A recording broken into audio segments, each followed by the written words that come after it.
Hello, everybody, and welcome. This is the Apostate Prophet. How's everybody doing? Hope everybody's having a fantastic day. Yeah, what's up? Hello, everybody. I'm still waiting for David. I don't know. I think he's gonna show up one day. One day, one day, one day. I think he's going to show up one day. He told me. He said, "Hey, I'll be a few minutes late," and then he said nothing at all. Apparently, a few minutes means 15 minutes later. Man. Now that he's not here, let me just point out how unreliable the. Oh, hey, what's up, David? How are you doing?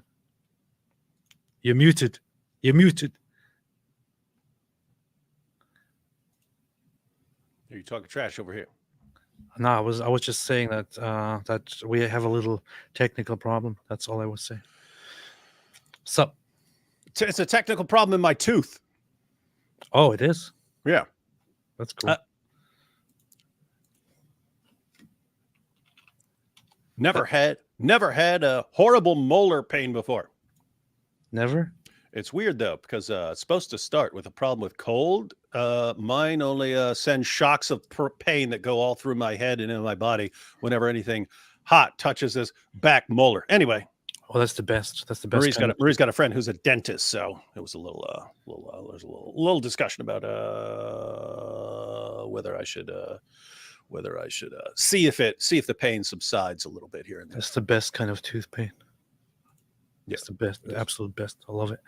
So it's not best, it's based. It's based. Based. Hey, have you seen? Man, there's stuff going on. Yes. What have I seen? I don't know. I woke up and there was all kinds of stuff going on. You're sitting there watching Netflix. That's why you're not seeing anything. No. Yes, there was today. Iran fired 180 ballistic missiles at Israel. And let me guess how effective these ballistic missiles were as Iran tried to send a message to Hezbollah. Don't worry, we're defending you. We've got your back. We're not just going to sit back and do nothing while Israel completely annihilates your leadership and then comes in and crushes you. So we will fire these missiles and they will, let me guess, do nothing. Well, you're not entirely right. So Iran did indeed strike Israel very heavily. And they said, we have taught Israel a lesson. We sent a strong message. They will never again mess with us again. And so far, the casualties of this from the strike are one person in the West Bank died. Wasn't it something like that last time they did a strike? They did a strike like that, and it was just like one random Arab Bedouin died or something like that. Yeah. What happened? Yeah. It was last time. It was in the Negev desert. They one Bedouin died. That's true. That's what they do. They're powerful. And hey, I don't know if you're familiar with this, but there's something called suicide by cop. You familiar with this? No.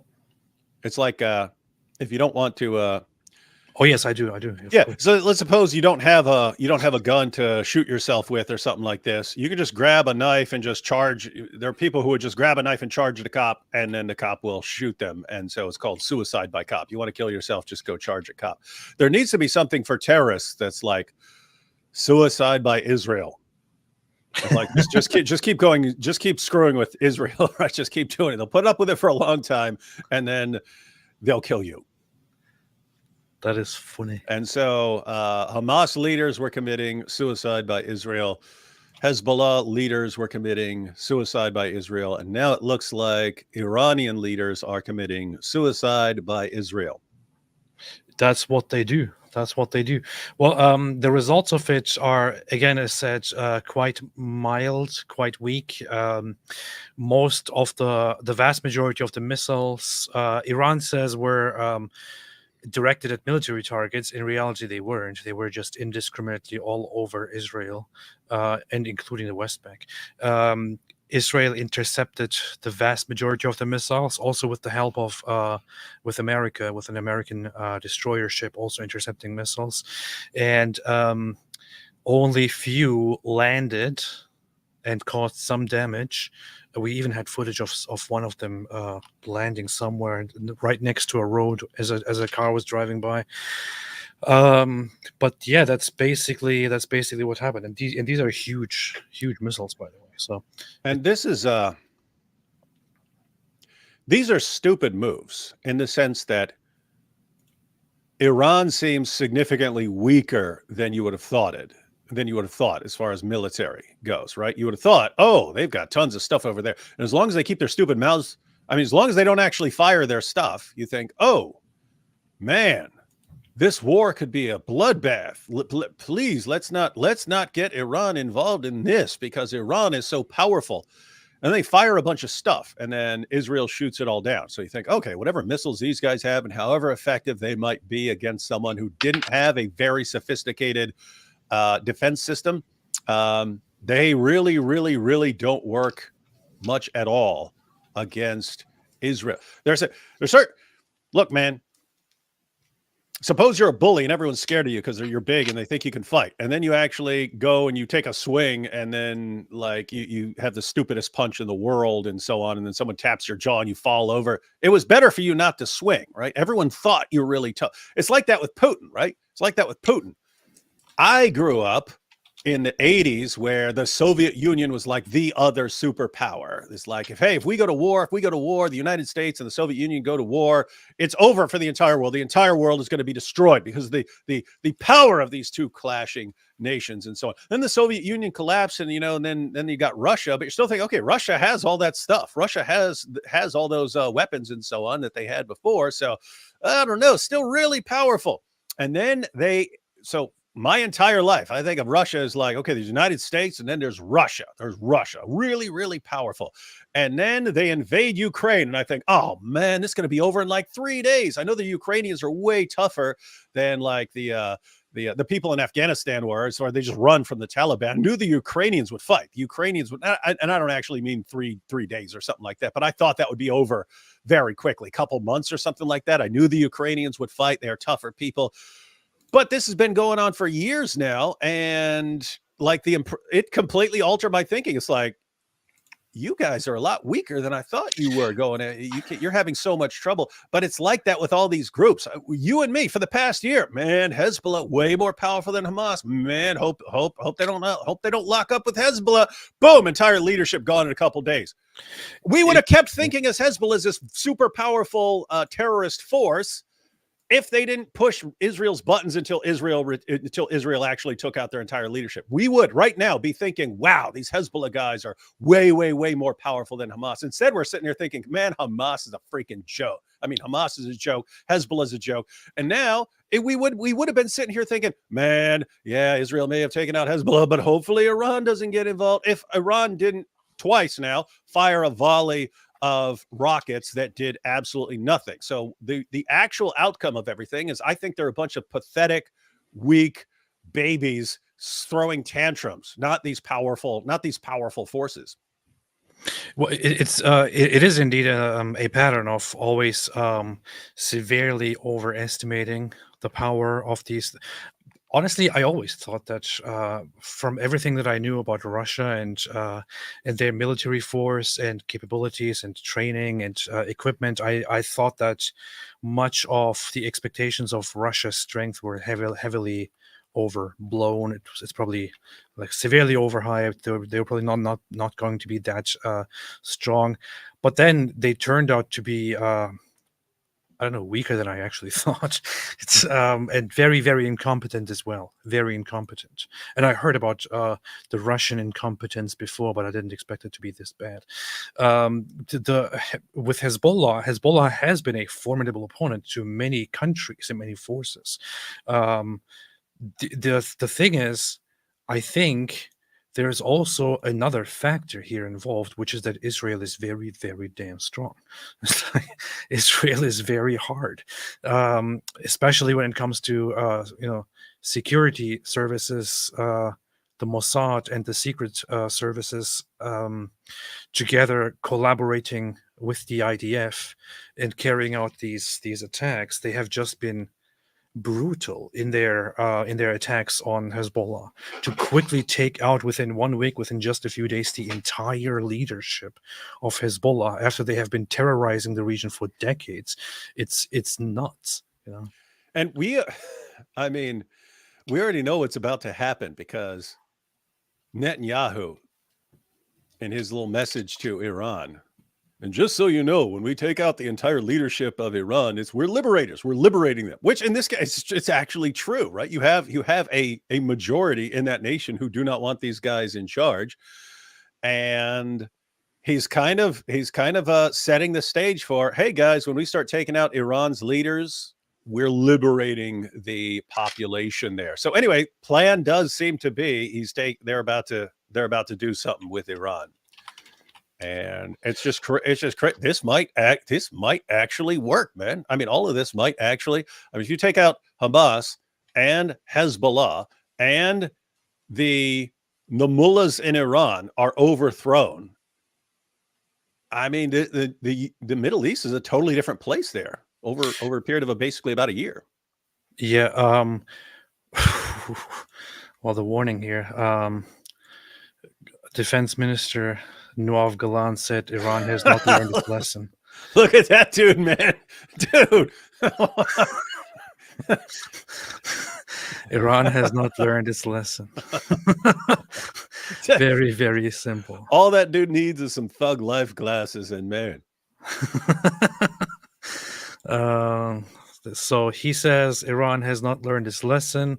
Netanyahu gave a little announcement. I think the representative to the United States said that the response to what Iran did will be very painful.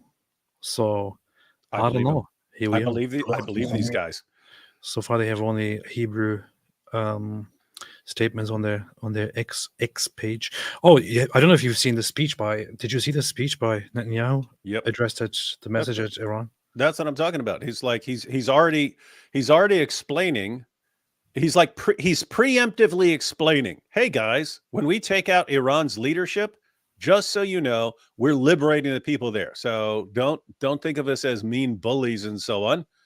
Isn't it crazy? It's like when Israel goes after Iran, people are gonna be like, "Oh my goodness, they're going after Iran. What has Iran ever done?"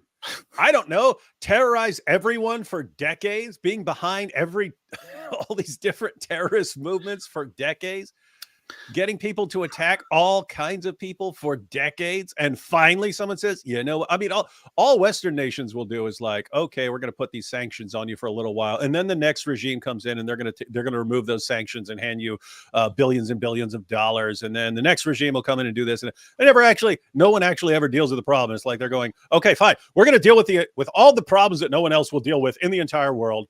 And I kind of believe that they are actually going to go deal with these problems that no one else wants to deal with. But it seems preemptive here that when this happens, it will already be in people's minds that the people of Iran are being liberated. And I just want to say, we've talked about this before, that the U.S. kept trying to do things like, hey, if we take out Saddam, then freedom and democracy will flourish. And it didn't work. And they wanted to do the same thing with Assad, but he actually was brutal enough to stay in power. But then Gaddafi, right?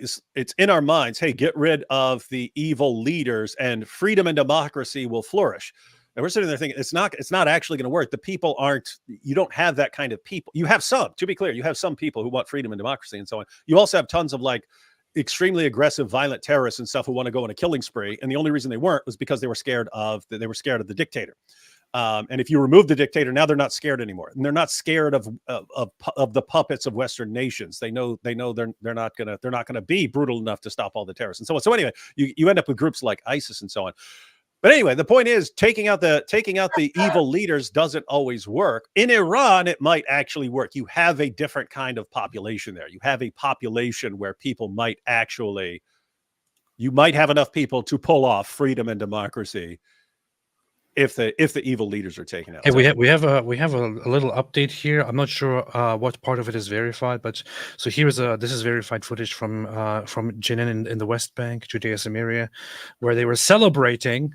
They were celebrating after Iran fired ineffective missiles at Israel. Yay! But that's not all. We're completely weak, and we've been exposed.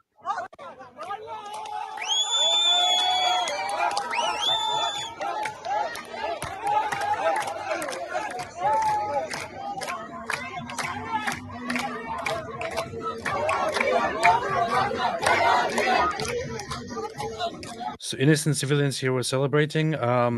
But then we have an update here, which is I'm not sure how verified this is yet, but apparently and allegedly during the celebrations, they killed a kid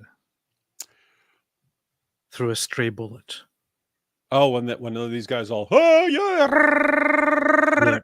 Oh. Yeah. I'm not sure what exactly the how far that is verified yet, but that's what it looks like. I'm seeing multiple sources say that same thing, which just came out half an hour ago or so. The results of this so far is just Iran killing one Gazan Palestinian Arab guy who went from Gaza to the West Bank and whoa.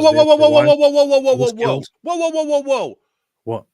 Are you saying Iran just committed genocide? Yes, that's what they did. That's what they did. They just committed genocide. So Iran committed genocide in the West Bank, and then on top of that, West Bank guys celebrating also committed their own genocide. Yeah. Oh yeah, and they committed genocide too. Multiple genocides in the West Bank. This is just so. When Iran is finally free, and that moment will come a lot sooner than people think. I believe him. I believe it. When I hear any of these other guys, like your hero Erdogan or anything, when I hear any of these guys say, I don't believe anything they're saying. It's all chest thumping and stuff. When Netanyahu says, I believe him. I take him seriously. Erdogan is just, soon we will come. We will take over the world. We will do that, and soon, one day. I mean, how delusional are you? Free, and that moment will come a lot sooner than people think. It's very, very, very. It's a very, very interesting message. That moment will, not might, will come sooner than people think. Hey! He should have gone like this. He should have gone. When Iran is liberated, and that time will come a lot sooner than. Let's see, what time is it now?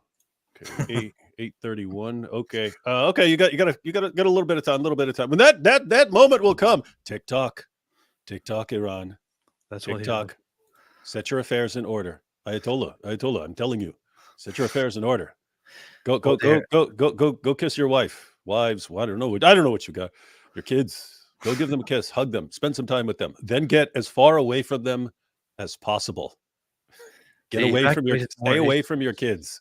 They issued more evacuation warnings for people in Lebanon, the IDF, just half an hour ago, saying these are targets. Any civilians get out of that region. The funny thing is after Israel issued these warnings, Amnesty International said Israel just told people to evacuate. Civilians must be protected. Civilians must be protected. Civilians must be protected. I don't understand. Like they're literally telling the civilians to get out of the way because they have to conduct an operation. And then there is Amnesty International saying civilians have to be protected. Civilians have to be protected. Civilians have to be protected. Very, very stupid. Very, very stupid. Pretty dumb. Here is, let's see. Oh, here is one of those missiles.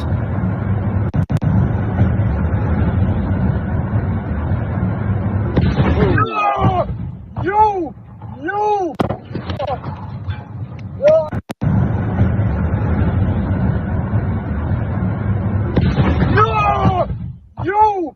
So this is what Iran says were missiles fired at military targets. What a military target. There's a military base behind that road sign right there. Yeah. They're hiding right there. The military is They're hiding. hiding. You're hiding, boy. You're hiding. All right. Anyway, let's look at our favorite guy. Where's our favorite guy? Where did he go? Where did I put this man? You lost it, man. No, you lost it. I only saw the first few seconds where they gave the preview where it's what is your authority to say these things? My authority is the universe. I speak by the authority of the universe. You gotta love this dude, man. I like it because there's something off about him, right? He has been messed up by what he experienced young in life, and he uses it for good. I like that. I like being messed up and using your mental problems for good. Everyone is watching out there. If you grow up and you've got some mental problems, think, how could these be an advantage if they're used for good? Inshallah. Have you seen this thumbnail, by the way? Oh yeah, with Shank, I saw that. Yeah. That was hilarious. Piers is just being. Well, I don't know if it's Piers or like assuming he's got tech guys, but Piers probably takes a look at him and stuff like that. But they know what they're doing now. They know what they're doing with Shank. Look, they got the pretty blonde. They got the pretty blonde. Looks like she's posing for a modeling session. They got Shank right beside her. Ah! This is very fun. They put her for. Was she? Oh yeah, that is an actual instance of her being there on the screen. That's funny. So they have good footage of her. Yeah. Okay, footage of this guy, and then him just regular speaking shots of Piers and that other dude, and then a glamour shot of the chick, and then Jank. All right, are you ready? Let's look at this. The fact that he calls every Muslim in the world untrustworthy, says everybody who identifies as Muslim is a predator, compares Muslims to animals. He is not a serious human being, and you can see the utter bigotry in every word. I speak on the authority of the universe, that Iran and its proxies and the Muslim world behind it. There is going to be only the language of fire. I speak on the authority of the universe. There's only going to be the language of fire. That's fire. To antagonize Israel by proxy. For decades, Iran has used its militias to antagonize Israel by proxy and to protect itself from its sworn enemy, the United States. That strategy has now been obliterated, along with Hezbollah's entire chain of command. Its leader, Hassan Nasrallah, was killed in an enormous strike on his headquarters in Beirut on Friday, an assassination that's been 18 years in the making. You would know, though, from some of the commentary this weekend, but Nasrallah was a terrorist. He propped up Assad's murderous regime in Syria. He trained fighters in Hamas, as well as violent militias in Iraq and Yemen. He ordered strikes on Israel in the immediate aftermath of October the 7th. The world is a better place without him. But is it safer? Could sounds like something. Whoa, Piers sound like AP right now. Wow, man. Piers sounding like AP right now, man. World would be a better place if everyone I disagree with just died. How can you say the world is a better place without this terrorist? Why would you say that? A nuclear bomb is now the only recourse for defense. Israel's just announced that it intends to launch a ground incursion into Lebanon, and it could start as early as today. Meanwhile, 1 million Lebanese have already... That's very funny. That was before it started. Wait, what? That was the day it started, wasn't it? When did this come out? September 30th. That was yesterday? Oh, yeah. Okay. Funny. Been displaced by the escalating conflict, which is 1/5 of the entire population. The civilian death toll is rising. The war in Gaza rages on. Nasrallah has met a deservingly grim end, but the crisis in the Middle East may have only just begun. In a moment, I'll be speaking to the Iranian-American academic, Professor Mohammed Morandi, who's in Beirut. But first, returning to Uncensored to discuss the fallout, the son of Hamas's founder and former Palestinian militant Mossab Hassan Youssef, and the Palestinian-American commentator Omar Badr. Well, welcome to both of you. Mossad, let me start with you. Your response to the killing of Hassan Nasrallah. He was a terrorist. Nasrallah, his hands are stained with blood. Not only Jewish blood, but also Arab blood. He participated in the killing of hundreds of thousands of Syrians along the Russian forces and along Bashar al-Assad forces.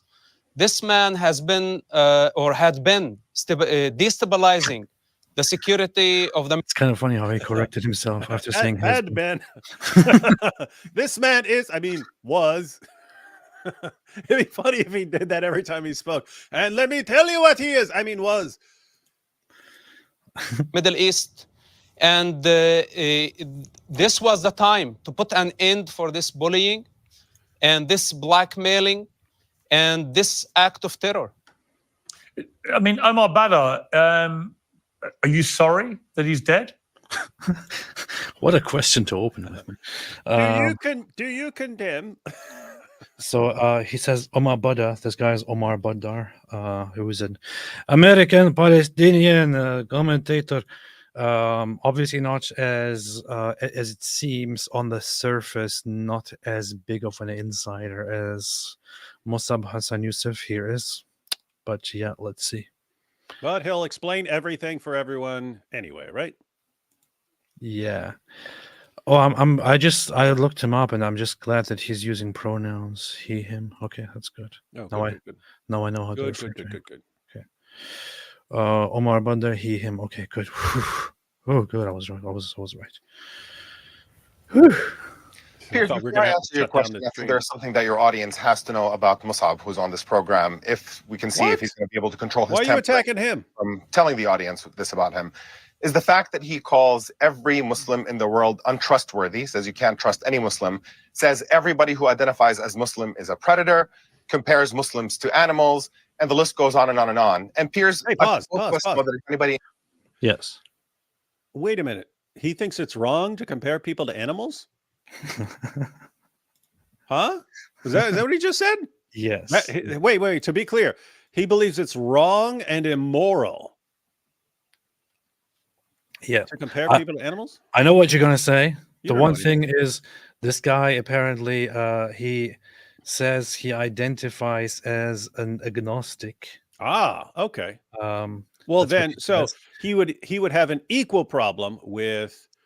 Look at the smile. Look at the smile. I know. So he would have an equal problem with Musab and the Quran, although more of a problem with Allah and Muhammad, because they have much more say over what people think. So, in other words, Muhammad and the Quran would be way worse for comparing people to animals and issuing blanket statements about entire groups and so on. I'm going to tell you one thing here, everybody. This is a great secret. And it shouldn't be a secret. The average Muslim compares disbelievers to animals. Yes. The average Muslim compares disbelievers, non-Muslims, to animals, especially Jews. Especially Jews are often referred to as monkeys and pigs or rats.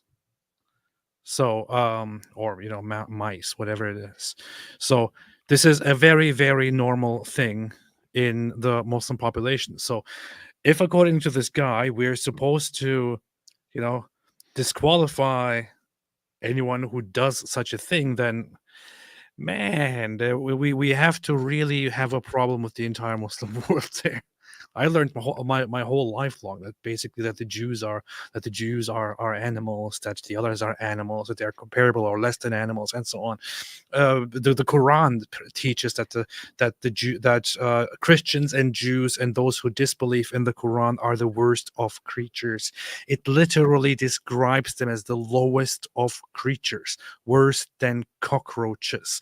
So, which is why it's completely normal that the average Muslim holds such positions about non-Muslims.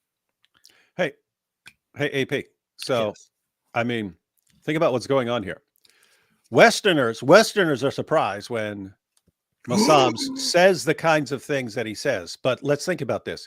He grows up in a culture where they're calling their enemies apes and pigs and things like that, worst of creatures, all these things. He grows up in that culture. That's how you insult someone. That's how you talk about your enemies. And then he leaves his terrorist past behind.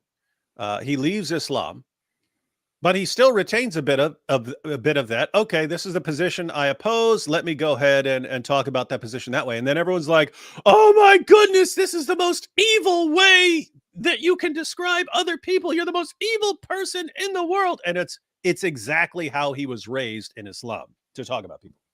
Yeah. Weird. And here's the Quran. Indeed, those who disbelieve from the people of the book, meaning Jews and Christians, and the polytheists will be in the fire of hell to stay there forever. They are the worst of all beings. Worse than The dogs? worst of all beings. Worse than dogs, worse than cockroaches, Worse than bed worse than bugs? flies, worse than bed bugs. Indeed, those who believe and do good, they are the best of all beings. So Muslims are the best, and non-Muslims are the worst of all creatures. This is what the Quran is literally teaching, which is why this is also a totally normal belief. It's quite funny because you will see Muslims go around and talk about the idea of the chosen people when they misunderstand the idea of the chosen people. But Muslims themselves are the ones who actually have the concept which they accuse Jews of having. Of seeing themselves superior and everyone else inherently or in general low or worse than cockroaches and so on. This is an Islamic view. Dude, don't we see this like 50 times a day? This is what Israel is doing. This is what Jews doing. Or in this case, this is what Masab Hassan Yusuf is doing. And everyone, this is so evil. This thing that Israel or the Jews or Masab, it's so evil what they're doing. And it's exactly what Islam does. And it's like they're blasting it for it. So I tweeted this like what, early this morning or last night or so? Yeah, early this morning. Oh no, where'd it go? Oh yeah, Bassem Yusuf. No, that was yesterday. Bassem Yusuf posted, and for a couple seconds, I think he's talking about Islam. Like, whoa, is he talking about Islam? So Bassem Yusuf says, kill, steal, expand, settle, push people to the brink. They resist, they fight back. I need to defend myself, kill more, steal more, expand, settle hard, rinse and repeat. Israel in a nutshell. What are you talking? That is Islam for 14th century. That is a perfect description of what Islam has done from the time of Muhammad down to the present. All you would need to do at any point in there is, if fighting doesn't work, then start whining and playing victim. And it would be the perfect description of the playbook of Islam for 14 centuries. I saw the same post. That's why I corrected it. You corrected it. That's good. Yeah, I corrected it. And honestly, anyone who at this point argues or tries to argue that, oh, Zionists are the one who are trying to oppress everyone and steal their land, and they are the reason why this fight is ongoing, they are liars. Either they're complete liars or they don't know anything about this conflict and presume to know and then talk about it. In either case, they're again liars. It is so sickening because these people are I mean, by their own standards, they are unreliable, lying, scummy scammers who rely on a completely twisted history here. It is not the Zionists who are fighting. The only reason, right? I will debate anyone on this. The only reason why we are fighting today, why Israel and the others are fighting today, is that the enemies of Israel do not want the Israelis or Jews to exist and to be free and to be independent. They keep fighting forever now. And then they turn around and start complaining and say, well, the Zionists won't leave us alone. The Zionists won't leave us alone. Such a pack of liars. But anyway, I will reserve this because we will get to more of that here. Engaged in that kind of bigotry towards, say, Jews, you would not give them airtime to appear on a compares Muslims to animals, and the list goes on and on and on. And Piers, I think both of us know that if anybody engaged in that kind of bigotry towards, say, Jews, you would not give them airtime to appear on a program as if they're a real analyst who's here with something to say. That's false. I have seen multiple guests who hold such views about Jews and who have been guests on Piers Morgan's show. So. Yeah. God, what planet does this guy live in? He wouldn't do it. Pierce wouldn't allow anyone who has a really negative view of Jews on his program. Are you freaking joking, you giant clown? Look at how Mossab is just sitting there though, and he's just sitting there. And on top of these, Look at him. There's also the fact that he is simply just not a serious person. Puts on this really. Whoa! Wait, He's not a. speak. Hang on, he's not a serious. That is the I know, most he's going to serious elaborate. Let him person I've speak. ever seen in my entire life. Let him elaborate. Let him speak. Wait, let him speak. Just not a serious person. Puts on this really dumb, put on angry face and barks incredibly shallow slogans about Israel being wonderful and its opponents being terrible and terrorists and so on. It's not really a real point of analysis. With that being at the forefront, I'll say that I think what Israel did in Lebanon and is doing is don't take my. It's so funny because he's just totally, he's just taking it like that, unbothered, quite unbothered by it. That's the true meaning of based. I don't care what you can whine about me all day. I just don't care. He just, with his big smile, smiles at all. And it's funny how he goes back and forth. He'll sit there, he'll nod, he'll rock in his chair a little bit, he'll get a big smile, then he'll go back to glaring. My word for it. Listen to what Israeli leaders themselves have said about the assassination of Nasrallah.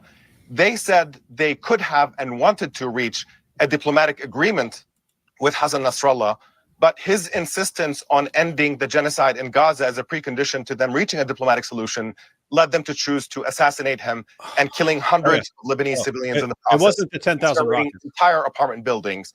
Look, listen, let's say we create a group, right? We create a group because Hezbollah is repeatedly shooting at Israel for an entire year. Let's say we organize a group in Lebanon, and this group goes around murdering, massacring Shia Lebanese Muslims inside Lebanon.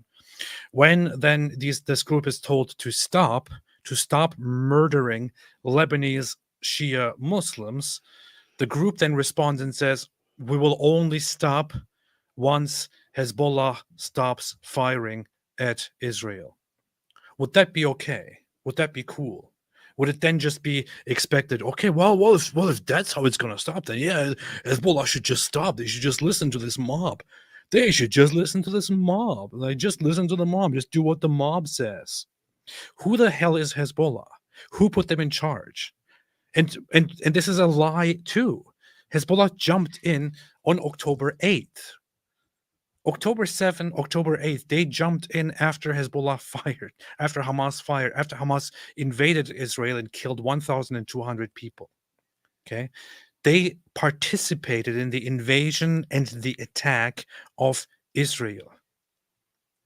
You can't attack and commit atrocities and then say, wait,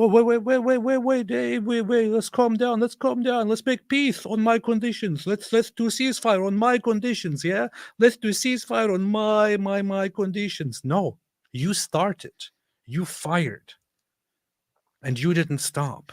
Now you will have to deal with the consequences. Yeah, think about what this dummy just said. He said, so Israel was saying they would prefer a diplomatic solution with Hezbollah, but Hezbollah has said that they're not going to have that diplomatic solution until things are settled with Gaza. So what's that mean? He's leaving out a big part of endlessly firing rockets at Israel. So what you're saying is, what if you expanded that to include the reality, it would be Israel saying, hey guys, we'd like a diplomatic solution with you. And they're saying, no, we're going to endlessly fire rockets at you until you do what we say with Gaza. And Israel saying, oh, if you're saying there is no diplomatic solution until we do what you want, and we know we're not going to do what you want, then you're saying there is no diplomatic solution here. Okay, if there is no diplomatic solution, then why would we seek a diplomatic solution? We're just going to take out all your leaders. So you guys have closed the door on the diplomatic solution. He makes it look like Israel is closing the door on the diplomatic solution. No, it's Hezbollah saying, you do what we want over here, or no diplomatic solution. Israel said, okay, no diplomatic solution then. We'll take out your entire leadership. Yep. Who's that on? That's it. So in essence, Israel is choosing to incinerate Lebanese civilians, to assassinate Nasrallah, because they don't want peace in Gaza. They've chosen genocide. And the fact that you can look at this and still not figure out what moral policy should be and who's to blame for this kind of path of escalation that we're on, to me is completely Okay, but mind-boggling. It is You're an absolute freaking hypocrite. You are an absolute hypocrite. Okay, you're an absolute asshole. Just an absolute hypocrite. You have on one hand Israel for decades, for 100 years or more, repeatedly simply wanting to coexist in peace and have mutual recognition. You have Israel offering the Gazan and West Bank Palestinian Arabs actually the recognition of saying, hey guys, let's recognize each other, right? Let's come to an agreement. Let's recognize each other. Let's recognize each other's statehood. Let's make peace. In all honesty, right? In all honesty, I think Israel never needed to do that because the other side clearly does not deserve it. The other side didn't deserve it in the 40s. They didn't deserve it in the 50s, 60s, 70s, 80s, 90s, 2000s, 2010s. They don't deserve it today. They don't deserve it. They don't appreciate it because their culture is a murderous culture, a murderous death cult culture. That is basically what it is. They don't deserve mutual recognition. They don't deserve land. They don't deserve a statehood. They don't deserve any of these things until they agree to change their culture and become a peaceful culture that actually focuses on developing, on building things, on creating functioning societies.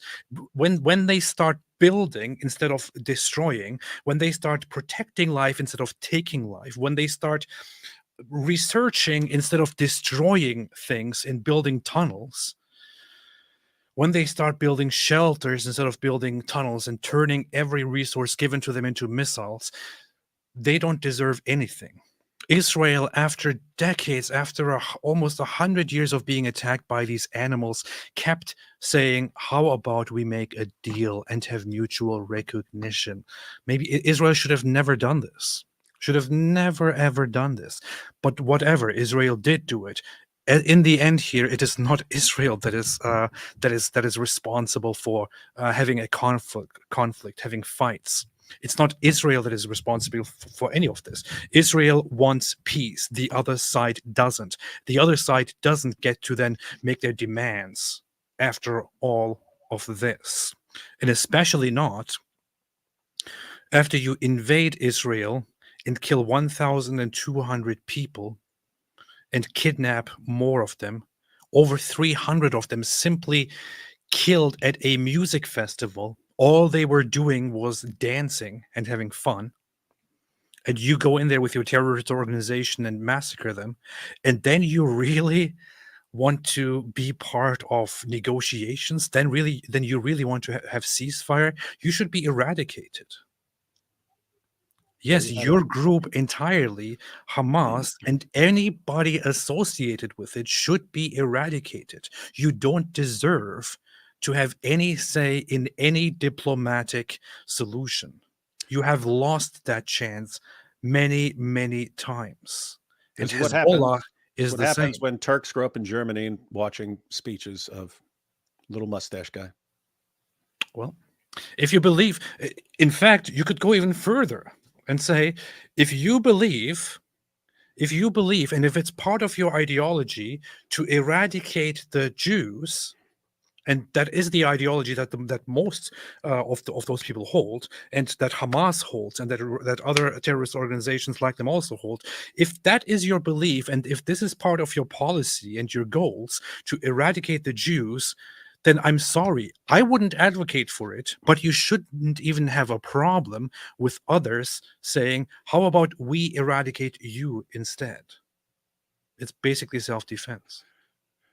Hey, P, as far as the general vibe goes, doesn't it seem like the vibe is shifting a little bit? Like if you go back 6 months, it seemed like just everywhere, just death to Israel, death to Israel, death to Israel, from the river to the sea.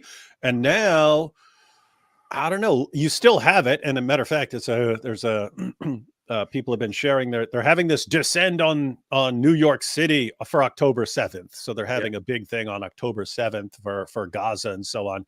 I wonder why they picked October 7th. But I don't know. It seems like lots of the people, their true colors are coming out, and then people are realizing, oh, this is evil. It's like with that chick you watched, Marwa, whatever her name is, Marwa Osman, and she started responding. October 7th is the greatest day, and blah blah blah blah blah. And it's like, whoa! People are looking at that, going, whoa! If you had people who are kind of on the fence or not sure what to believe, or they think Israel's the aggressor, and then they see people like, this is the greatest day in our memory, and it's like, then whoa, that's kind of evil and sick and messed up. Well, It's like people are catching on to what Israel's actually dealing with. It's like because in people's minds, because of the propaganda, in people's minds, a bunch of innocent people over here, and Israel just keeps oppressing them until they're like, oh, please don't do it, and then Israel like crushes them even more. That's what's going on in lots of people's minds, and then it's like people are catching on right now. Whoa, Israel has actually got a lot of people around them who just want really, really bad things, and who love really, really bad things, and who celebrate rape and torture and all this stuff. And maybe they need to be pretty tough with these guys. Maybe they just need to crush. Maybe they just need to crush these guys. That's what it seems like. Seems like turning a corner. She's the star of the whole week, maybe of the year. We should probably play this one more time. Tell you that it's out of control. Mo, I'm so sorry to interrupt. We should put this as try not to laugh AP. We now have official confirmation from the Hezbollah group of the death of Hassan Nasrallah. What's your response, please? I'm so sorry. Let's. Why'd they have to put a picture out, man? Why? Wouldn't it have been good to see that little transition? Because they put the picture up for a couple seconds and then she's totally different, right? So something happened, right? Like, we don't get the actual. I actually made a song for her, which I'm still working on, but it's basically in the rudimentary phases here.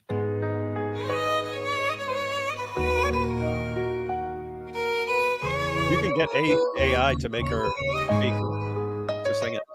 Oh Hassan, my Nasrallah, with your turban so tight, your beard so thick like hummus on bread, how you terrorize hearts, now mine feels so dead. Oh Hassan, my habibi, with Allah as your guide, you launched a war without victory in sight. With thousands of missiles you captured my heart, but then Israel came and tore us apart, literally.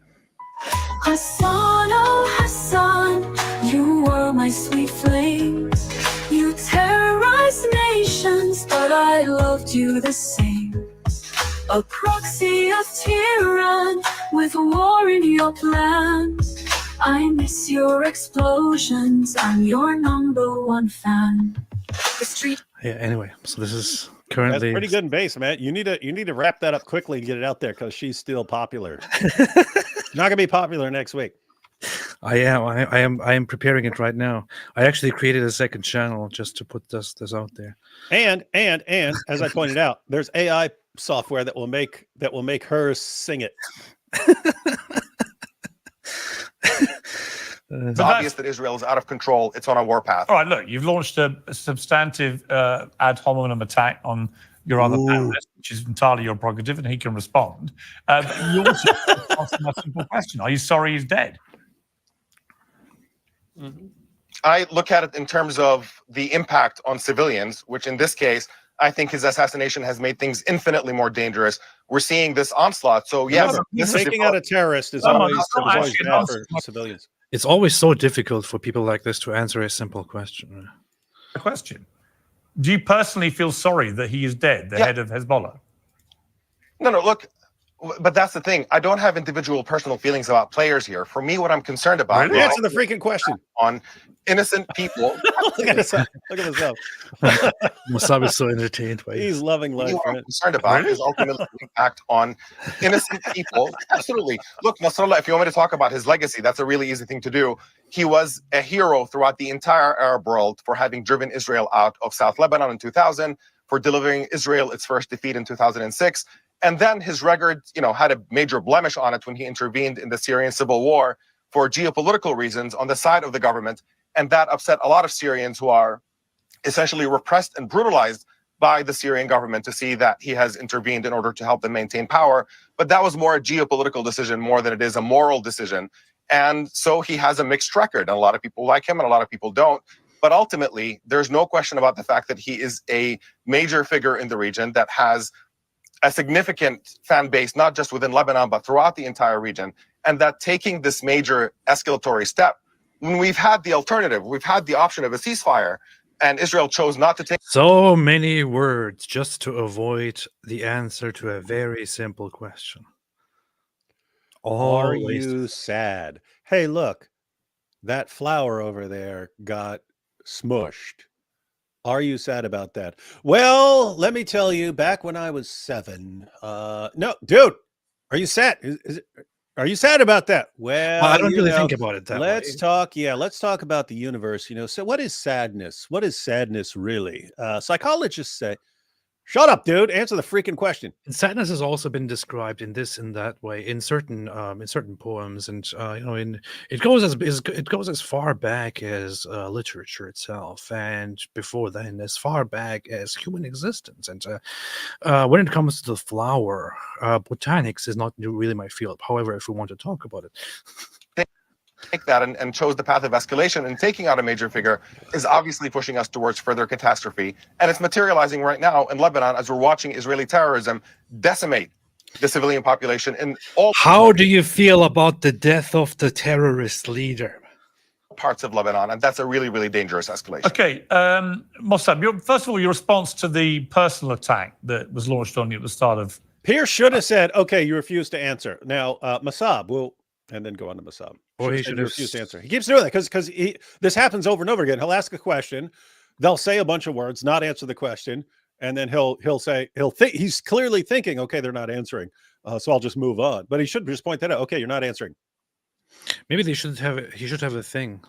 If you join the show, you have to agree prior to joining that you will answer all questions directly, and if you refuse to answer questions directly for 3 times in a row, then you will be kicked out.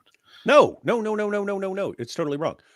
We're hooking this circuit up to you, and if you do not answer, I have a button that will shock you, and as you continue to not answer, it will deliver increasingly powerful shocks to you until I have the ability to just render you unconscious with a powerful shock.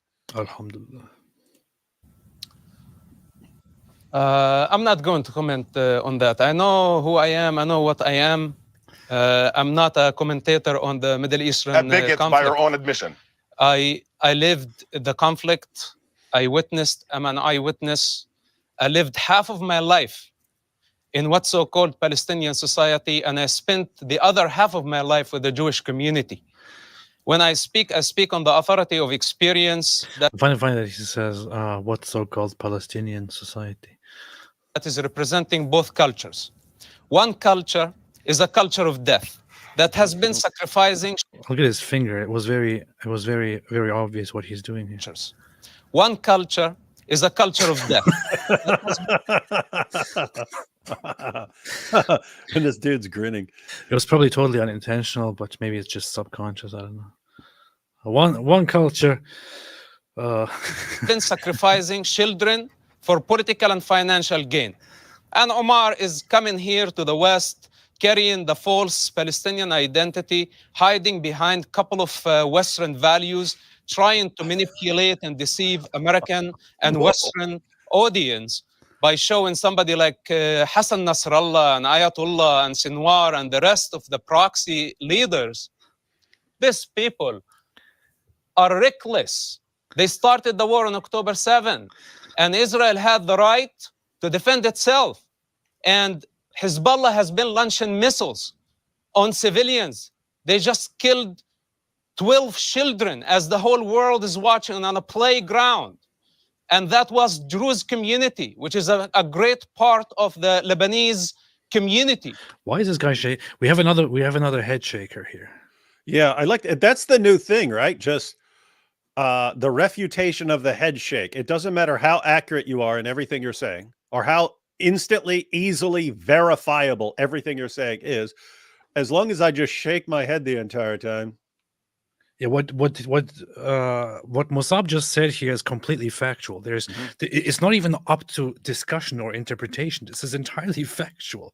Why is this guy shaking his head? Druze community, as the whole world is watching on a playground. And that was Druze community, which is a great part of the Lebanese community. What is he shaking his head about? Yeah, Hezbollah launched missiles. The missiles landed in a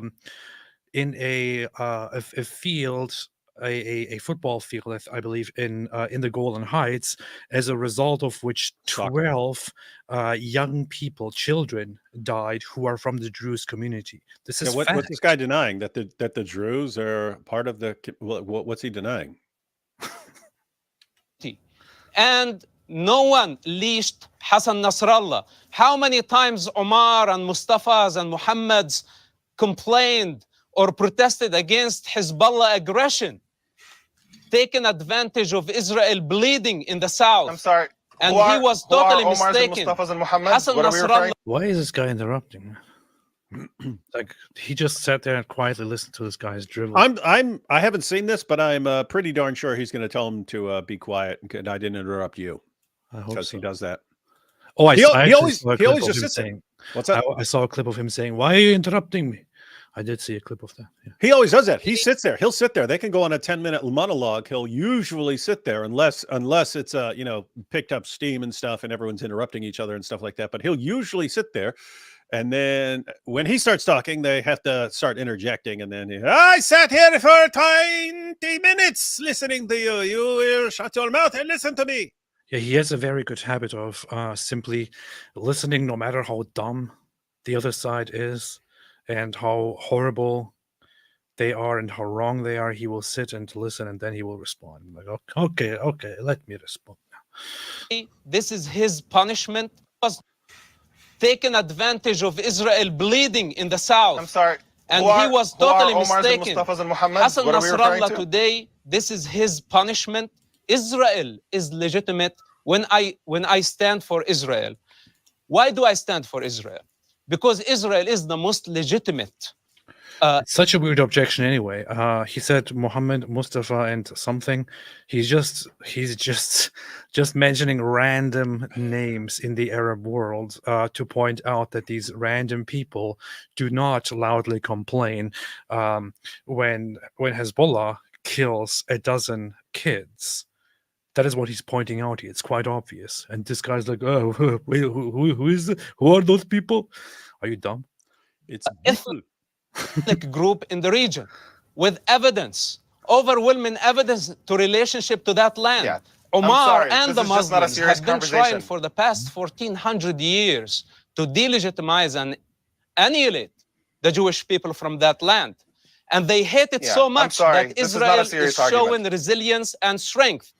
You ask Omar if he's sad. Omar is Thank you. mourning. Hassan Nasrallah is his hero. So let me tell Omar and his likes. Listen, you cannot rewrite history. And when I speak, I don't only speak on my own authority, I speak on the authority of the universe. That Iran and all its proxies Oh, the universe. You and the speak on behalf Muslim of the world universe. behind Wonderful. it. No, this if is a very, they very serious don't conversation. back Yeah. off, there is going to be only the language of fire. And you can sit here in All the right, West Piers. pretending to Piers. value the Western You're going to ethics. prohibitive outrage. All right. This guy's begging Piers for help. false I'm sorry. identity Yeah. and your religion All right. and your entire Let me- population. Let me get a have time. no This dude is not. This dude is not playing. No, He's he like don't play. he's like a representation of like the mindset we keep talking about as far as Israel's concerned. It's like, okay, we're sick of putting up with this. You're going to complain about us no matter what. So fine, we will just crush you. Get used to it. If you don't leave us alone, we're going to make you stop. Either stop yourself or we're going to make you stop. We don't care. It's not working anymore. Calling us names, insulting us, not going to work anymore. I don't care anymore. You will get the language of fire. Powerful. It's funny because he has this whole thing. He I think tries to contain himself most of the time, but then at some point he just can't resist anymore, and he just gets too angry. And then That's what I'm saying. It reminds me of Israel. It's like we tried to rein it in. Okay, fine. I mean, we deal with absolute idiots. People have repeatedly told me to look at this guy and to have a conversation with this guy, to have a debate with this guy, a discussion with this guy. I don't even know who this guy is. I've only heard since the whole conflict, since the war started. Dave Smith, who is apparently a darling of Candace Owens, he says Iran poses zero threat to this country. The people advocating war with Iran pose a major threat to this country. They are your enemy. Iran is not. Now, this is so imbecilic on so many levels. Just because a country doesn't actually pose a major existential threat to your country, that doesn't mean that they are not your enemy. If they want to be your enemy, which they obviously do, then they are your enemy. Those advocating war with Iran, nobody's actually advocating war with Iran, especially not for America. Nobody has come out and said, we as America should now go to war with Iran.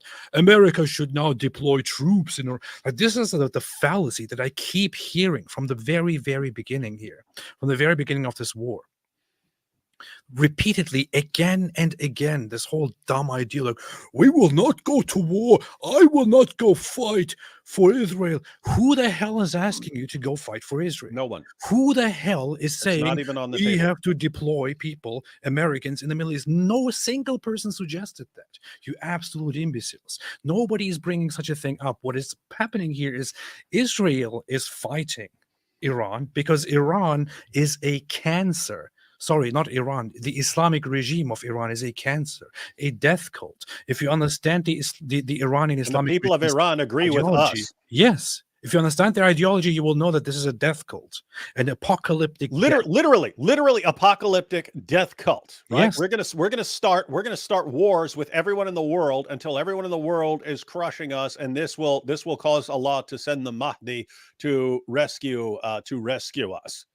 Yes, so that's the mindset of the leaders. That is what they're aiming at, and if you believe, that's why they're starting fights everywhere, terrorizing everyone.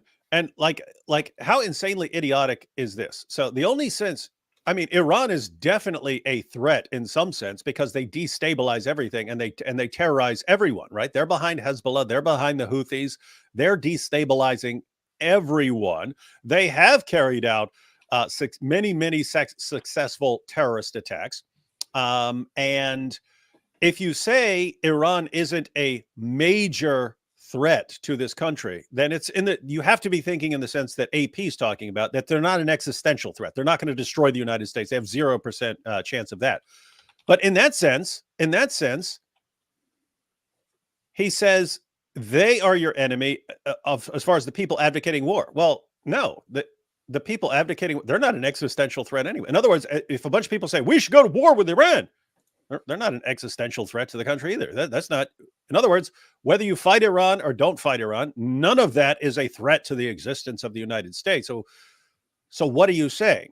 It absolutely makes no sense. But yet, no one is talking about the United States sending 1 million soldiers to fight in Iran. The most the U.S. would do would be sanctions or something like that if it's long term, or helping get rid of some leaders so that the people rise up and take over. That's it. Yeah. Iran has a state ideology. Okay, it's has a state ideology. Part of that state ideology is the idea of Mahdism. You can Google it and search up on it if you want to. Anyone who at this point suggests that all Iran wants is to establish peaceful relations and defend itself and be free and whatever it is and work toward the future doesn't know a single thing. Anyone who suggests such a thing is directly ignorant or is lying, because Iran is not built on that. Iran has an explicitly apocalyptic, eschatological, Mahdi state ideology that is about making the society of Iran itself as religious as possible and preparing them for the coming of the Mahdi, the Shia savior, who is supposed to then arrive in order to lead Shia Islam and dominate and subjugate the Middle East and the rest of the world, fight the infidels, fight the non-believers, the disbelievers, and bring about the end times, which also includes eradicating the Jews, of course, which is why this is always part of their ideology. So this is what Iran is, and an official slogan by Iran, which they teach children at school, is "Death to America, death to Israel." But yeah, Iran is not the enemy, bro. Iran just totally wants to just exist. That's it. Every single take by people like this about Iran and these terrorist organizations is insanely wrong.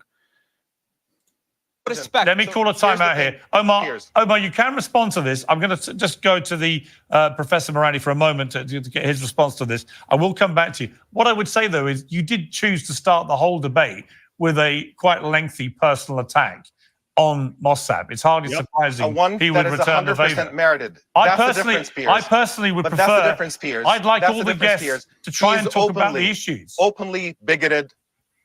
No, there's a difference between me pointing out the fact that he openly says that all Muslims are evil in comparison. Who cares, man? How is that relevant to the discussion? You absolute idiot. To animals and engages in all kinds of the worst kind of bigotry imaginable. And him just inventing nonsense and just leveling it at me. By the way, I'm a secular agnostic. I'm pretty open about that. I've written about it. I don't know what he's talking about with the Muslims, whatever. Just you can see the bigotry in his engagement and about the Arab culture of death. In one breath, he says openly that the entire Arab world is made up of 300 million clowns. That is a direct quote of his. And on the other, look, he's smiling. Look at him grinning at what he said. Yes, that is what I said. And you're the proof. You're the proof of this. I thank you for proving my point. Now prove another point with the language of fire. It's kind of funny when he quotes him on that. Wait, I want to hear that again. Is made up of three culture of death. In one breath, he says openly that the entire Arab world is made up of 300 million clowns. That is a direct quote of his. And on the other, he's feigning concern for Arabs who die because of Hezbollah. I mean, just the entire thing is just a silly charade. He is not a serious human being, and you can see the utter bigotry in every word that comes out of his mouth. All right. And the fact it's kind of funny. Referring to people as clowns. Yeah. Doesn't mean that's that where you you are. draw the line now. That's where you draw the line. He said, "Oh my goodness!" He said, "Clowns." All we say is death to Israel and exterminate the Jews, but he called us clowns. Oh my goodness! See, while we're victims. Seriously, man, you think that is the big no, calling people clowns? That's it. Shame on him. You should see how my daughter cries herself to sleep every night after he said clowns. Especially if Mossab himself is an Arab and puts himself into the same category of all of them collectively clowns. That's very, very interesting. It's very, very interesting, man. he has no serious analysis to offer. Into I want to come back. I want to come back to both of you and talk seriously about. I think Turks are a bunch of clowns. Does this now mean that I think that I have dehumanized and basically put Turks in concentration camps, which is basically what your Palestinian terrorists have been wanting to do? I don't know. Is a very serious situation. It's been reported tonight that Israel is planning to launch an incursion, as they put it, a limited ground incursion into Lebanon, perhaps as early as tonight. This is obviously a massively important moment in this conflict. So let's try and talk about that when I come back. But I know I just want to bring in the Professor Mohammed Morandi. He's been on Uncensored before. He's currently in Beirut. Professor, thank you for joining me. First of all, do you mind me asking why? This guy is an absolute piece of work. So I'm going to just read some super chats. He looks like an Arab Dwight Schrute. I wish. He's much worse. So Dan said, AP, why don't you talk about Hijab's scamming business? It went almost unnoticed and Hijab's happy about it. Also, nobody talks about Sheriff Gabar's case. I don't know what to say about Sheriff Gabar's case. I've always been getting very, very conflicted vibes and messages from him. Not sure what to say. I just wish him all the best. When it comes to Mohammed Hijab, Mohammed Nabil Hijab, I shared it. I made it go around. I just myself didn't talk about it yet. Maybe sometime. I don't know. Daira 1 says, my over-under for the life was wrong. Hands moon. Yes. Daira 1 for Baphomet and the daily goat sacrifice. Save the cats. Yeah. Abraham Harp, AP, you shut up. It's my turn. Is that what he said during this thing? I guess that's what you're referring to. The US VP debate is happening today at 9 on CBS. I wonder if the attack would be mentioned. Plus, will you guys be voting in the election this now? The vice president debate is happening tonight between those two dorks. I'm not going That's to watch tonight? it. I don't care. Is that tonight? Is it? I thought it was like The red dork Thursday. versus I thought it was like blue Thursday or dork. something. Tim Dork against JD Dork. You just seriously asked if I'll be voting in the election? No, I will not. I will never, ever vote in any election, ever. Dork versus dork debate is tonight, apparently. Yeah. Huh, interesting. Well, this is better. Two dorks going at each other. Two dorks. Who's gonna win? Which dork is gonna win?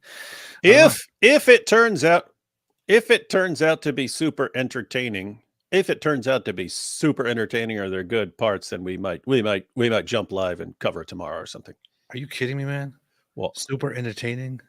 These two guys. If together. this debate tends to be action-packed, here's the thing: they're both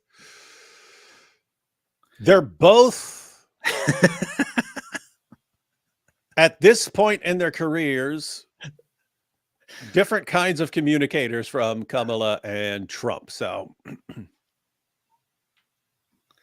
I don't. This is like the last thing that I would want to watch in my entire life would be these two guys talking. Does that dude wear mascara, man? I hope so. I messaged you via X and email. I'll check it out. Primus, Muslims are mad at Hijab because he played down the attack and reported on X that the attack basically failed. LOL, they literally hate each other. Did he? That's funny. That's funny. I want to check it out. Which attack? The Iran attack? I guess today's attack. Let's see. He didn't even see anything. Hey, did you see dumb Jake Shields? He tweeted the IDF is using Israeli citizens as human shields. Is he stupid? He has been using his brain as human shield. Like a freaking idiot, man. Summary of the attack: around 180 missiles launched with an estimated 150 landed. No casualties and only 2 people with minor injuries. Most of the rockets landed in non-civilian areas. Yeah, totally true. Attack was designed as a deterrent rather than one to cause casualties. Yeah. Hey, here's Iran. We are going to destroy you and teach you a lesson with these powerful weapons. Oh, they didn't hit anything. Well, that was just a warning. We weren't trying. We weren't trying to kill anyone. We didn't want any. That was just a warning to get your attention. Look at this. I'm surprised the Israeli rat Mohammed Hijab reposted this. Whoa. Just because he doesn't agree with them on the whole on Hezbollah, for example, and thinks that Iran is doing a terrible job. They are now even calling him an Israeli rat. Really, in order to be called a Jew or an Israeli rat, you really have to you can be a hardcore Islamist, but just disagree with them on one thing. This is a guy who's trying to take over the world and like establish a caliphate with himself as the caliph, hates Israel, and he is an Israeli rat. This is what I mean. The longer they don't win and the more powerless they feel, the more unhinged they become. It destroys them psychologically. We are supposed to be controlling the world and winning nonstop. And all that ever happens is we get crushed and we have no idea what to do about it except whine and complain and moan and wail. And they're all losing their minds and now they're all attacking each other. This is so hilarious, man. The site that he retweeted is his own site. It's his own new commentary thing page. So it'd be funny if someone walked up and kicked that. Like mockery. Okay. Well, this guy's calling it mockery, the attack. That's funny. Anyway, I'm happy to see that they are fighting. Based autistic JTV showed Dennis Prager giving an amazing response to Candace Owens. I was actually surprised at how wise and intelligent his answers to her were. Really? I should check it out. We might want to check that out. Albano Gukso said, "Hey, Daily Wire, took your advice and bought logos at the last minute." You see? Hey, that's actually good choice. Let me know what you think. Definitely watch the tutorials. I do have to post a follow-up because So I posted my video on the last day that you could actually buy logos and massive discount because it's the last day. And I posted that, and then at night I have a big mailing list for the Act 17 community. So I sent out an email at night at like 6 something. Anyway, woke up the next day. I woke up today and people are saying, "Hey, why is this sale still going on when you said that yesterday was the last day?" So I checked. It was because of me, because I posted that like at 6 o'clock at night. They had all these messages this morning going, "I just saw this now. I just saw this now. Is it too late?" So they decided to extend it for a couple of days just because of people who were going there from my video and email. So yeah, they actually extended that a couple. That's what I was like, what? Oh no, I was thinking like, did they trick me into saying that this is like this last minute thing? They tricked me. They're like, nope, we extended it for a couple of days specifically because you sent out that message so late, and then people were they got a bunch of emails asking. That would be funny. Pronode gifted 10 memberships. Thank you, lots. Nice, Pronode. I love Bibi. He's the best. Alhamdulillah. He's been handling this whole thing quite well. IP, you are raging Islamophobe, but at this point, even you must admit we need a ceasefire. Häagen-Dazs is getting too expensive because of these Zionist wars. That might be a perspective to take into consideration. Pronode, I usually have nothing to say, so I bring AP money through club members. Thank you, man. Thank you for expanding the cult. All of those who join will never be able to leave anymore in the future. Robin Hood, telling Iranian leaders to kiss their wives and children is redundant.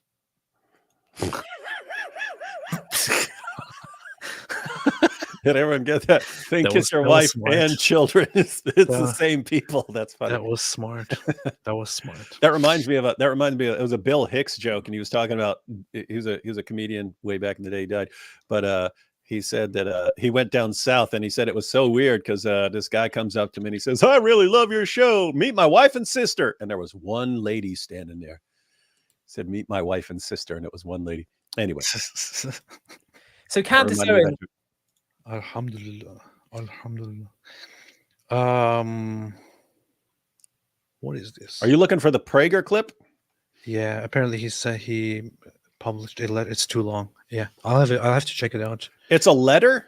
He said he published a letter to Candace Owens, and some people then read it. I don't know if he himself also said anything.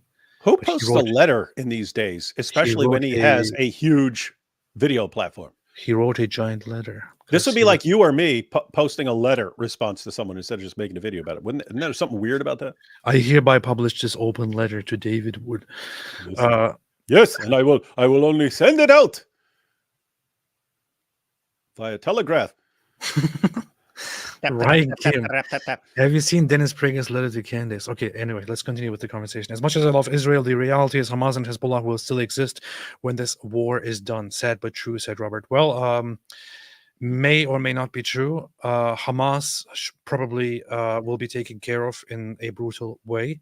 Hezbollah is to certain extents out of Israel's reach unless Israel wants to fully and completely occupy Lebanon, which they are not planning. So, and the people seem to not understand the difference between completely eradicating a group and crippling the group.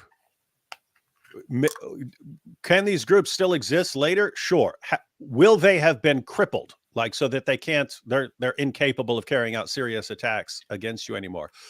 Possibly. And if it happens that Israel completely crushes Hamas, cripples Hezbollah, and takes out the Iranian leadership so that the people take over, don't act like that's not a difference. That's like night and day difference right there in the future. So you may still have terrorist groups. I mean, you will definitely still have terrorist groups. I don't know if those will be Hezbollah and Hamas and so on. But even if they are still groups, if they're massively weakened and marginalized even more, and if the rest of the world decides, and the rest of the Middle East decides, you know what, let's move on from all this fighting and stuff, and that could be a different world. So people tend to have this: either you have completely wiped them out and they no longer exist, or just let them continue as if nothing has ever. No, those are not your only options in the world. Alhamdulillah. Anyway, let's continue. Why you're in Beirut? When the Told you've been on Uncensored. Why are we watching this door? In Beirut. Professor, thank you for joining me. First of all, do you mind me asking why you're in Beirut? When the Israeli regime carried out... Yeah. This dude is like the Mike Winger. This dude sounds exactly like Mike Winger to me, man. I was over here for the Star Trek convention. I don't even want to listen to this guy, man. This guy's just skip past this dude, man. Me. But yeah, wait a second. Major atrocity on the first. I came here because carried out I brought my Star Trek communicator. I got stopped in the airport because my phaser, but I told him it's just a model of the phaser. Wait a minute, I want to hear what he's saying. I decided to come here, and I thought it would be best to be here to help. And actually, I was in the building where I was staying Star Trek convention when the attack occurred on Sayyid Hassan Nasrallah. I contacted my good friend Mike Winger. Hassan Nasrallah. Sayyid Hassan Nasrallah. So Sayyid is cat's out of the bag. Cat's out of the bag is an honorific title for like Sir, Lord, Master. Yeah. Master it's like if you didn't know what side someone is on, he's like, and the great and glorious supreme commander of Iran, the Ayatollah. It's like, okay, we know who you are now. We know exactly who you are. Actually, this is pretty similar to if you talk to somebody and they say, "Oh, the great Führer, Adolf Hitler." That's basically what it is. Maybe he should have been in the building with Hassan Nasrallah. Yeah, look at his forelock. Yeah, they and their go away, you freaking dork. The pagers was a terrorist attack. And the pagers. I mean, just think about this. They literally blew off the balls of everyone. I mean, I'm standing at the table waiting for the opportunity to meet Jonathan Frakes, who played number 1, and then this guy's balls get blown off over in the corner. His Hezbollah was there, who's a Star Trek fan. I mean, just imagine this: you're at a Star Trek convention, and people's balls are getting blown off. Seriously, let's listen to this guy. Attack. Israel has not had any military success. The pagers was a terrorist attack. And it was actually an attack on the West, too, because these electronic devices from now on, those things that have been produced in the West or countries that are allied to the West, their supplies chains have been compromised. And the West is doing nothing about it. And I think lots of people are going to have second thoughts about buying any electronic devices from any of these Western countries or countries of Yeah, everyone stop. No one's going to buy electronic devices anymore. No one. It's people are going to stop buying pagers, man. Yeah. Well, I mean, imagine the threat to the global economy if people stop buying devices from the 1980s. Just imagine if people stop buying things that no one buys. Even the response to this whole pager issue is just a giant fallacy and a giant lie. When these Hezbollah and Hamas fans respond, like what happened is that Israel deliberately, or whoever was behind it, right, deliberately set up a production of devices and created a seeming sense of reliability for their products, to then eventually pitch it and successfully sell it to Hezbollah. Hezbollah contacted this factory and said, "Hey, good product. We need 5,000 pagers. 5,000 pagers. We order all of them. Send us 5,000 pagers. We need them for our terrorists. Wallahi, we are all Hezbollah. We terrorist organization. We all want all of the 5,000 pagers." So as soon as this organization got wind of Hezbollah directly ordering pagers, they started getting into the production and started installing little explosives into the pagers, which would all go off at the same time. So as the Hezbollah members, the terrorists, had those devices, Israel set them off and they all exploded. And the damage of it was quite minimal. That's it. For somehow this is supposed to make people paranoid everywhere around We're the all world terrified. about buying devices. Oh no, how am I going to buy my next iPhone? What if it has a bomb in it? But AP, even if it's just limited to pagers, who uses pagers? Doctors. Now doctors will be scared to get pagers. Now you're trying to contact your doctor and you can't get a hold of him and you're dying. People are going to be dying around the world because they can't get medical help because what has happened here. This is like, I mean, just imagine this situation, guys. Most people, unless you only very, very specific kinds of people get pagers anymore, right? Hezbollah was specifically getting them. They were getting them for one purpose. They knew that cell phones could be traced. And so we need something that Israel can't actually track us on. So the only purpose of these pagers was for terrorists, specifically for terrorists to be able to communicate with each other. That's the only reason, which means those are the only people these pagers were going to. They were only going to terrorists, so that they were not going to doctors, and so they were going specifically to terrorists because they couldn't be traced. And Israel, these are designated for these are terrorist only pagers. Let's put a little bit of explosive in there. Give these guys a little wake-up call as to what they're dealing with. And this guy, oh no, everyone in the world is going to die and the global economy is going to collapse because no one will buy electronics anymore. Yes, there's been a huge plummet in electronic sales. Just look at any electronic sales, ladies and gentlemen. You'll find out people stopped buying electronics right after that attack. You lying clown. I mean, the funny you thing can't is, call me clown. It's like genocide. the funny thing is that they actually successfully sold all of these pagers and delivered them to Hezbollah, and Hezbollah had them all explode in their hands and in their pockets, and many of them lost their balls and their eyes and so on. And now they are angry about it. Look, this could only happen to Hezbollah, but no other country would even allow such compromise, it seems. And somehow the rest of humanity is now supposed to be worried about this. It is just, this just shows how weak, how incompetent, how stupid, how underdeveloped, and how dumb your terrorist organizations are, and how brilliant and smooth the other side operates, apparently. Sorry, only those who are as stupid as you should be worried about this. Yeah, I just wanted to point out, like, that's, we were talking about Russia earlier and Hezbollah and what we think of these guys in our mind until you see them actually fight. And you can always learn more about different groups, like the Ukrainians. As I mentioned, I thought these guys were going to fight if the Russians invade. I did not know how tough these guys were as far as stopping Russia. In other words, it modifies your view of people as when they fight. All of a sudden your views of different groups and stuff change. We were thinking of, Israel's obviously significantly more powerful than Hezbollah. We knew that, and Hezbollah was significantly more better equipped and so on, a better fighting force than Hamas and so on. We're aware of that, but given what's going on recently, it's like Israel is looking like the unstoppable military mastermind, sending everyone into a state of panic and disarray within their terrorist groups and so on. And everyone else looks like freaking bumbling morons and idiots and complete lunatics.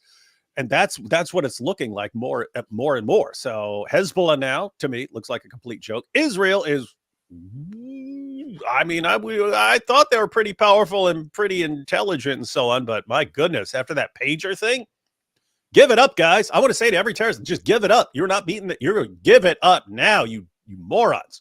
You're not winning against these guys. They're way smarter than you. Yep. I don't think this guy says anything useful. I'm just curious about one thing, because he says Iran will respond. There is no doubt, but I really wonder what he predicted here. It's like saying a Dawa guy will respond. Yes, words will come out. That were in the United States. I understand your position on its existence. I'm just telling you, given it does exist, does it have no right to defend itself? Piers, this is what you fail to comprehend. As long as you have a master race, as long as you have a hierarchy of race, as long as you have one race that considers itself superior to others, there is not going to be any peace. That's just... All right. Here is a lecture, right? It's going to be as simple as this. What I'm going to tell you right now is the truth. Everything else you hear about this is false. If you have an issue with this, debate it with me. If you have an issue with this, get me somebody who debates this with me, right? What I'm going to tell you about this whole master race or chosen people idea is the fact. What people like this imbecile here on the screen are telling you is false. It is a lie. Okay, this is the truth. Absolutely, there is no country in the Middle East that actually, or Israel is not a nation that has any concept of a master race or of chosen people or of superior people.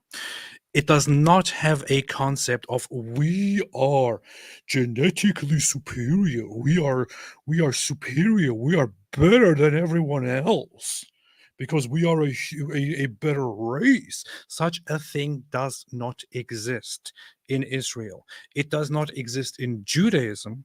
It does not exist in Jewishness. It does not exist in Israeli politics. This is not a thing, okay? It is not real. There is not even a race at play here. Israelis are very ethnically diverse. Some people don't seem to realize this. I see some of these neo-Nazi white nationalists coming like, "Oh, why is it okay when Israelis want to protect their own race, but it's not okay when we do it? When we do it." Israel doesn't have a race issue. What they have is a tribe or ethnic group or ethno-religious group ideology. Israel, after the modern state was founded, bussed in a lot of Jews of different origins and different appearances from around the world. Later on, they even transported in Black African Jewish people. Black African Jewish people, right? They specifically brought them over. The Ethiopian Jews. Israel actually put money and resources into bringing those people over. Now, do you really believe that Israel actually thinks, "Oh yeah, we are totally of the same race"? Yes, me, who I have blonde hair. I have blonde hair. I have blue eyes, and you have brown hair and brown eyes. You look pretty brown too. Your skin is very brown, and you over there, you are totally black. Obviously black. You're from Ethiopia. We are exactly the same race. Do you really think Israel has this idea? No, they don't. Because this is not an idea that exists. Israelis don't have this stupid idea. Judaism doesn't have this stupid idea. Okay? Anyone who claims that Israel has such an idea is stupid and ignorant and dumb and doesn't know and is trying to fool people or doesn't know any better. That's what it is. You could say one thing, which is that Jews consider themselves as a tribe, as chosen people, chosen for a covenant, and that they have a special place in the world according to their religion. That is true, but that has nothing to do with race. Nothing at all to do with race, especially if you are a non-Jewish Christian, for example, and if you're going to argue that the entire idea of chosen people is a racial superiority idea, then you are basically saying that your very own religion, your very own scripture, your very own God introduced the idea of racial superiority because it comes from the Bible. It's not something that Jews just came up with later on after Christianity. It comes from the Bible. When it is found in the Talmud, when it is found in the texts of Jews, it comes from the Torah. Okay, it's from the Bible. That's where it comes from. There is no idea, neither in the Israeli Declaration of Independence or official documents, nor in the Jewish religion, that Jewish people are racially superior and others are inferior. There is not even a teaching that Jewish people are in any other way superior and others are inferior. You know what there is, however, in Judaism, there is the teaching that that God created all humans from one human, just so everybody knows that nobody is by their descendants superior to others. This is literally what the Talmud teaches. And here you have some guy named Sam Shamu saying, "What a lying scumbag, AP." You can say that as much as you want. It just shows that you are an idiot. You are an imbecile. Okay, I can really cite you to the Talmud right here. You can find this reference in the Talmud. Maybe learn something. Maybe look. You obviously think that that Jews consider themselves superior, and maybe you are also a little bit projecting, and you have this paranoia because Jews seem to be generally doing quite well. It also might have to do with the fact that learning and preserving studies and knowledge is a very, very great thing in Jewish history and Jewish tradition. Maybe you should inform yourself and should start reading on Jewish texts and beliefs, for example. If you did that, you could easily find in the Talmud the idea that all humans are supposed to be seen as the same, as equal, and nobody's supposed to see themselves as superior to others. It appears here, for example, in Sanhedrin 37a. The Mishnah cites another reason Adam, the first man, was created alone, and this was done due to the importance of maintaining peace among people, so that one person will not say to another, "My father," i.e., progenitor, "is greater than your father." And it was also so that the heretics who believe in multiple gods will not say there are many authorities in heaven, and so on.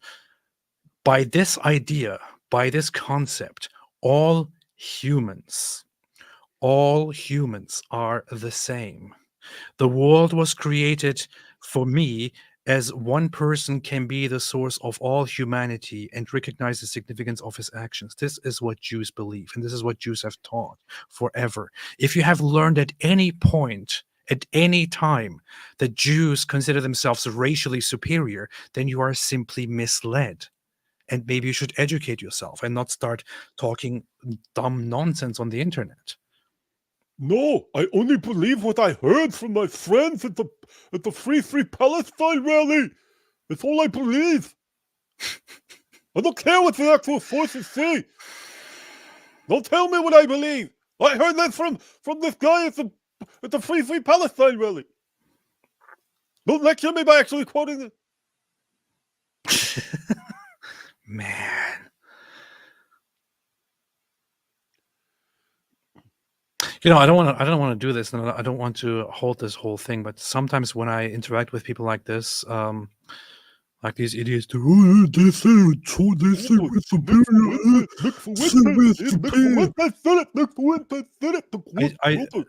Jews might not think this, but when I interact with people like this, I think that people like us might be superior to people like these, who don't learn a single thing, but who go online and start talking trash about different people and different cultures because they don't know a single thing. Because it looks like they are inferior insofar that they are unable and incapable of learning things.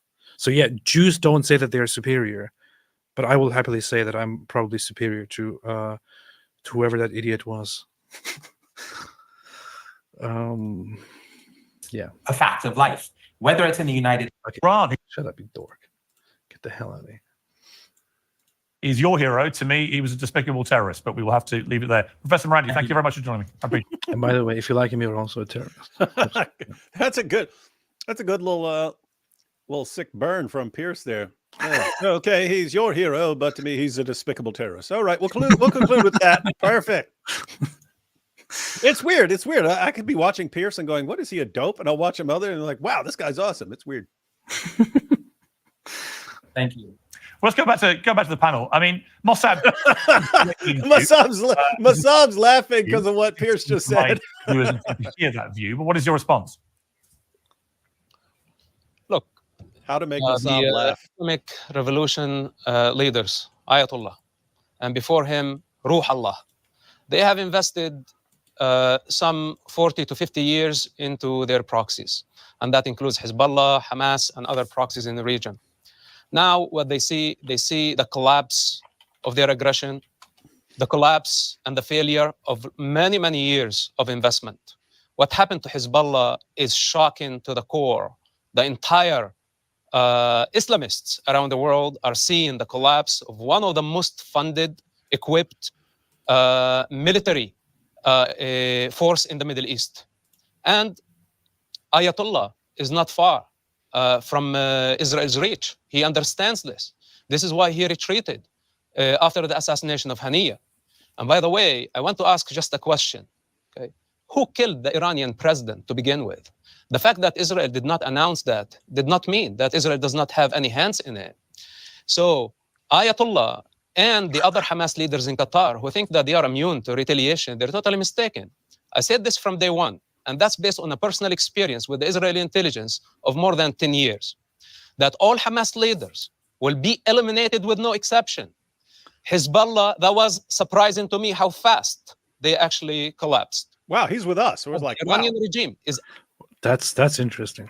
That is interesting because I was like, were we off on something? How did we not know how fast these guys would just like collapse? Like how were like, again, we knew Israel would win, but we thought these guys would be putting up us. The concern was that they were going to put up a much better fight than Hamas did, and that this is going to just drag out for so long and so on. And it's not. They just got crushed like instantly. But Mossab's saying, no, I was shocked at that. I was shocked at that. That is interesting. So he does confirm once again that that you should really not underestimate Israeli intelligence. It is very brilliant and very powerful. But even to him, it's a surprise how quickly they took out the Hezbollah leadership. I think we're nice. I think soon we're going to see videos of the Ayatollah, but he's posting videos from like a cave, like Osama bin Laden back in the day. Yeah, that'd be funny. For those who don't know, Mossab Hassan Youssef, he is the son of a Hamas co-founder. He lived with them for a long time.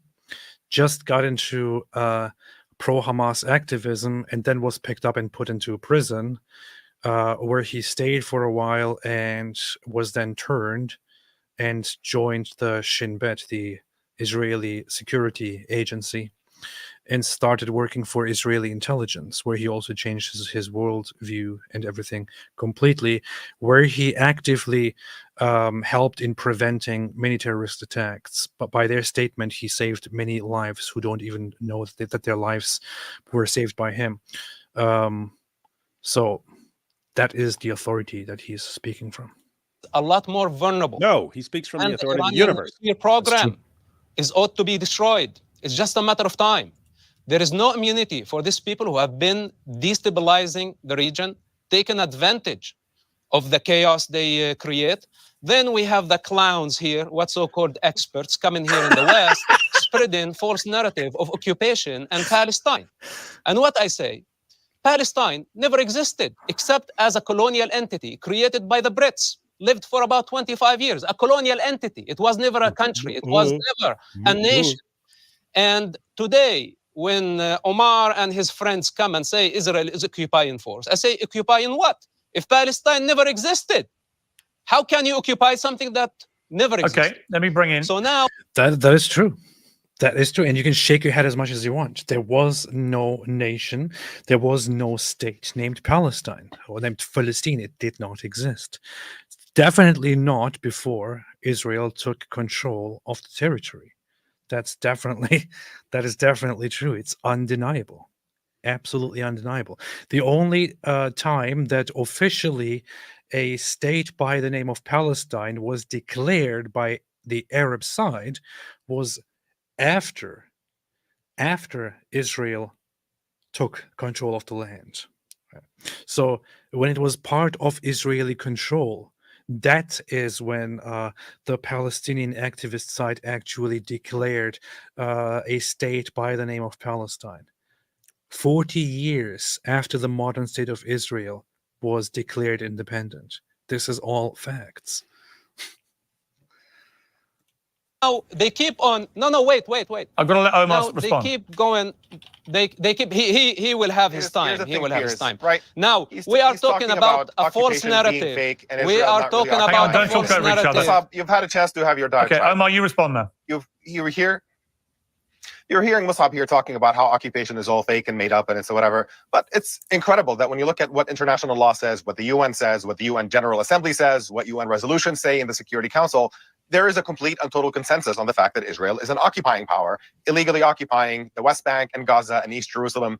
The International Court of Justice has come out with an opinion making clear that this occupation is illegal and has to end. So while Musab wants to pretend that this is something that Palestinians manufactured because he has nothing of substance really to say, the reality is just so obvious and so blatant that you don't even know how to address such a bizarre and ridiculous argument that this is something that Palestinians invented.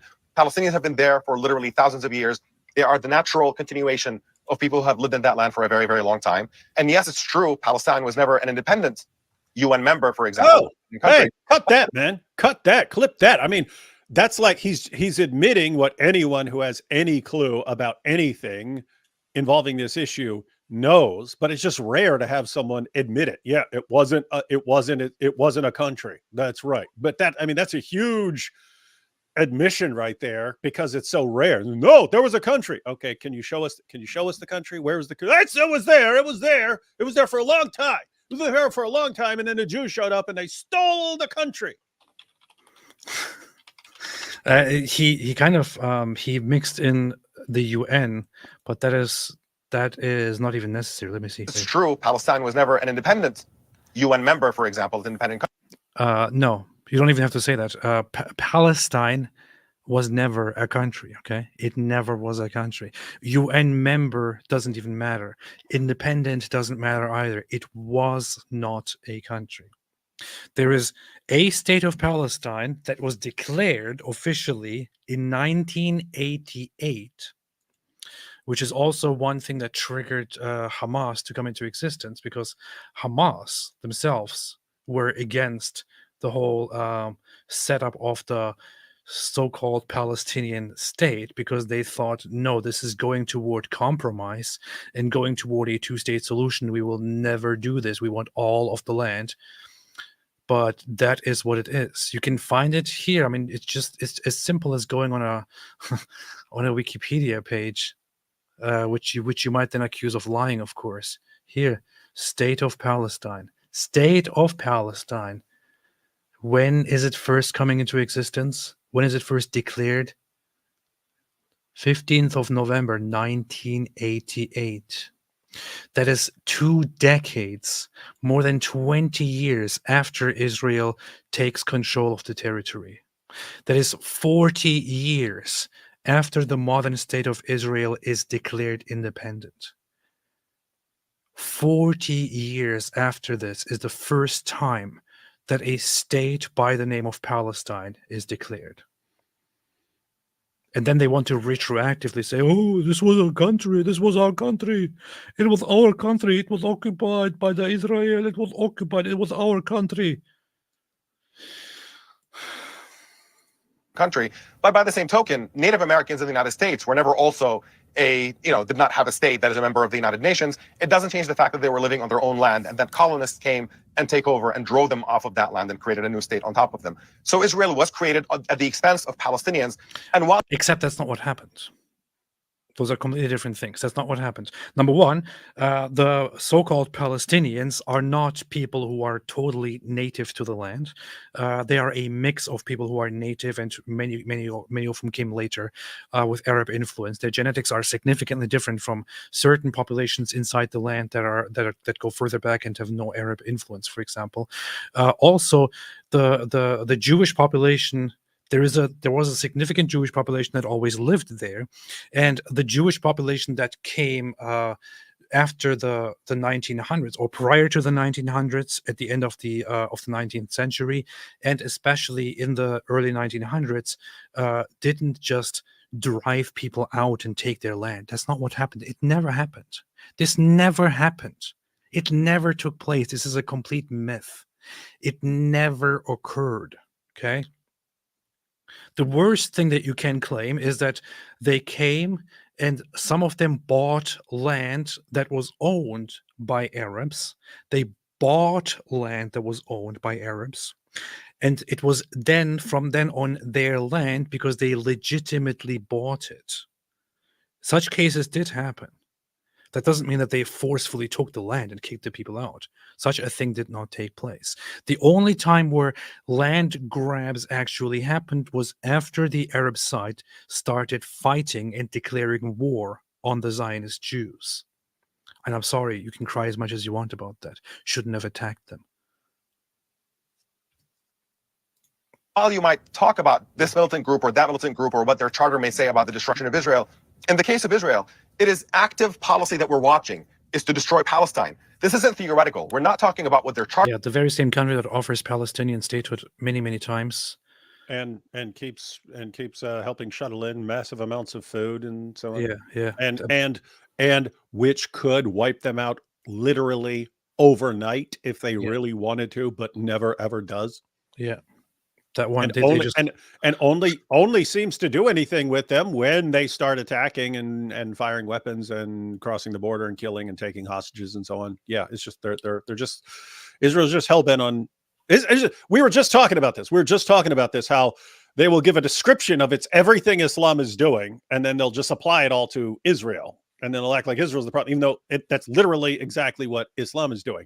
And so he's sitting here, they're hell-bent on just exterminating. It's the other group that wants to exterminate Israel. That's their goal. That's their goal for the Israel's responding to people who want to completely wipe out Israel. And he's complaining that Israel just really, really wants to wipe out these people. You see, that's the proof. We're talking about what Israel's doing, and Israel is committing genocide in Gaza. It is building illegal settlements in the West Bank, using unspeakable levels of violence against the Palestinian civilians there, and confining them to smaller and smaller areas. We are watching the destruction of Palestine before our eyes in a way that the entire international human rights community and international law says is completely illegitimate and criminal, and our reaction is to fund it and maybe occasionally criticize it instead of standing up to it. That is funny because there is no court that has so far said that this is a genocide. There's no single entity in the world that has no single legitimate entity that has actually said that this is a genocide. Look, man, if a bunch of people online and on Twitter call something a genocide, then it's a genocide. That's the definition of a genocide. What a bunch of people say. And not even the ICC or the ICJ have ever said that this is a genocide, or even that it's possible that it's a genocide. Nobody ever made any such statement. But to this guy, he just appeals to different bodies and explains that this is a genocide. Okay. But in a really meaningful and Omar, sense. what would you, Omar, here. What should Israel have done on October the 8th after the attack the day before? In a theoretical world in which I was the Israeli leader on October 8th, what I would do is take on the podium, acknowledge the fact that we've created an unspeakable situation in which violence is inevitable, and I would offer to instantly end the occupation of the West Bank, Gaza. And then I would agree to get off their land that was their country, and I would go back to Europe where I belong. That's what I would do. I would go back to Poland. I would go back to Poland immediately. And also everything that I built, all the cities, Tel Aviv, everything that I built from zero on empty land, I would give it all over to them because they deserve it. And especially I would there would be a specific family by the name of Badar. That also has a son named Omar Badar. Specifically, that family, I would give all my money to. In East Jerusalem to apply international law and respect Palestinian human rights in exchange for every person on October 7th who engaged in acts of violence against Israeli civilians to be brought before court and put on trial for war crimes. And who would do? Well, there is a better solution to this. Fight and eradicate the entire terrorist organization and everyone connected to it that participated on October 7, and then continue building the land. That's it. I think that's a better solution. Who would do that? But that's out of the question. Who would have brought 40,000 Hamas fighters to court? Yeah, you don't need the entire 40,000 in the same sense that you don't need every last member of the Israeli military to be brought before war crimes because the Israeli military engages in war crimes. There is a path forward, and that's the reason But you're why this is seriously completely out of the suggesting that question Israel should not have is because responded. Israel insists. But you're serious. You see what the problem here is, right? It's like, look, let's say for a second, okay, let's grant for a second here that these 7th century political experts are actually right, and let's say it happened exactly as they like to describe it. Okay, that the Palestinians who are living there right now are actually an indigenous group that were there all the time, and that the Jews just came in there as colonizers and pushed them out and took their land and started building things. And here we are now, much later, 120 years later, after the first major movements into the land. Okay, let's say all of this is true. All of this is complete nonsense, but let's say all of this is true. Would it really be reasonable to nowadays say, okay, yeah, you have to now leave this land and stop occupying their land and let them completely take over whatever they want, and give the natives everything, and give your cities that you built to them even after they declared war on you, and so on, and all occupation, let all of them come to wherever they want to live. The land belongs entirely to them. If they want to take your home that you built after they went away, well, it's no longer your house. You should probably go back. It's their house. Is this really, do these people really think that anybody would do something like this? Nobody would agree to this. There is no Arab country that would agree to this. There is no Muslim country that would agree to this if they were in charge. And Arabs have been huge colonizers. There is no Arab country, no Muslim country that would agree to such a stupid thing. There is no country in the world that would agree to such a stupid thing. It's such an idiotic idea. Let's say you are right and all of this did indeed happen. Move on. Yeah, you could use the exact same example that he used with the United States. So you could, and of course, people would agree that the people who were here were the Native Americans, and lots of really messed up stuff happened to them. Okay, what do you do now? Like everyone need to go back to where they came. Like everyone needs to what? How, you just okay. Well, there's 300 million people here. Let's just all go somewhere else, and the natives they can take that. Like no one thinks like that. No one thinks like that except for this one little spot of the entire world. And then it's, there were people there who were on certain land a long time ago, and therefore we just need to get rid of all the Jews on the land or something like I don't know. And if the people in that area want to keep launching bloody, deadly terrorist attacks and raping and torturing people and slaughtering people and taking hostages, you just have to look the other way, because a long time ago this other thing happened. I don't know what to do, man. Well, yeah,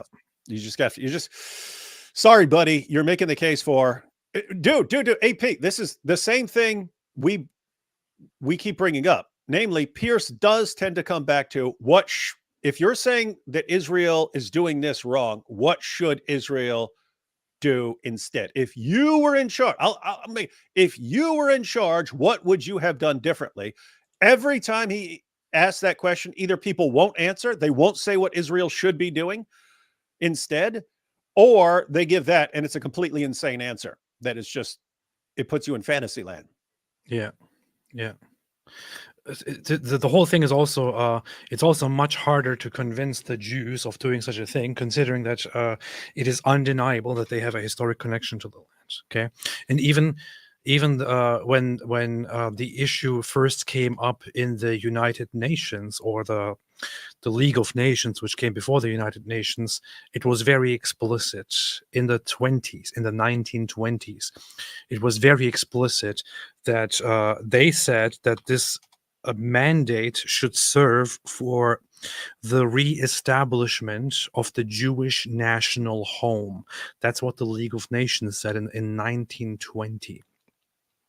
the Jewish national home. Nowadays we have genetics, we have a ethnic history, we have archaeology, we have the language. You can go back and find inscriptions from 3,000 years ago, talking about Israel and so on. It's really, just move on, man. You lost. That's it. Let's say you're right for a second. You lost. Move on. Is suggesting that Israel should not have responded to one of the worst terror attacks in history in any military way whatsoever. You have to be consistent about this, Piers. If we're expecting Palestinians to not respond in any militant sense to literally decades of Israeli atrocities and war crimes against Palestinians, why does it only work one way?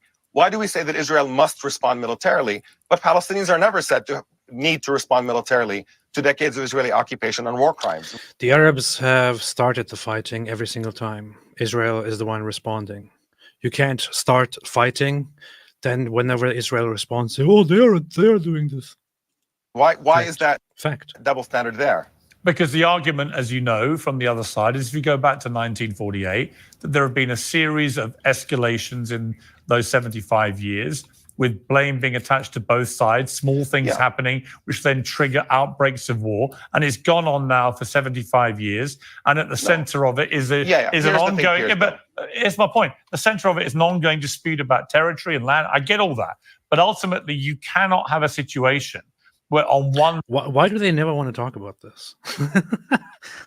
He doesn't want to talk about it. This is a typical thing that they're doing. They never want to talk about it. They want to talk about the Nakba, which would be the Palestinian, the Arab expulsion and fleeing from the territory.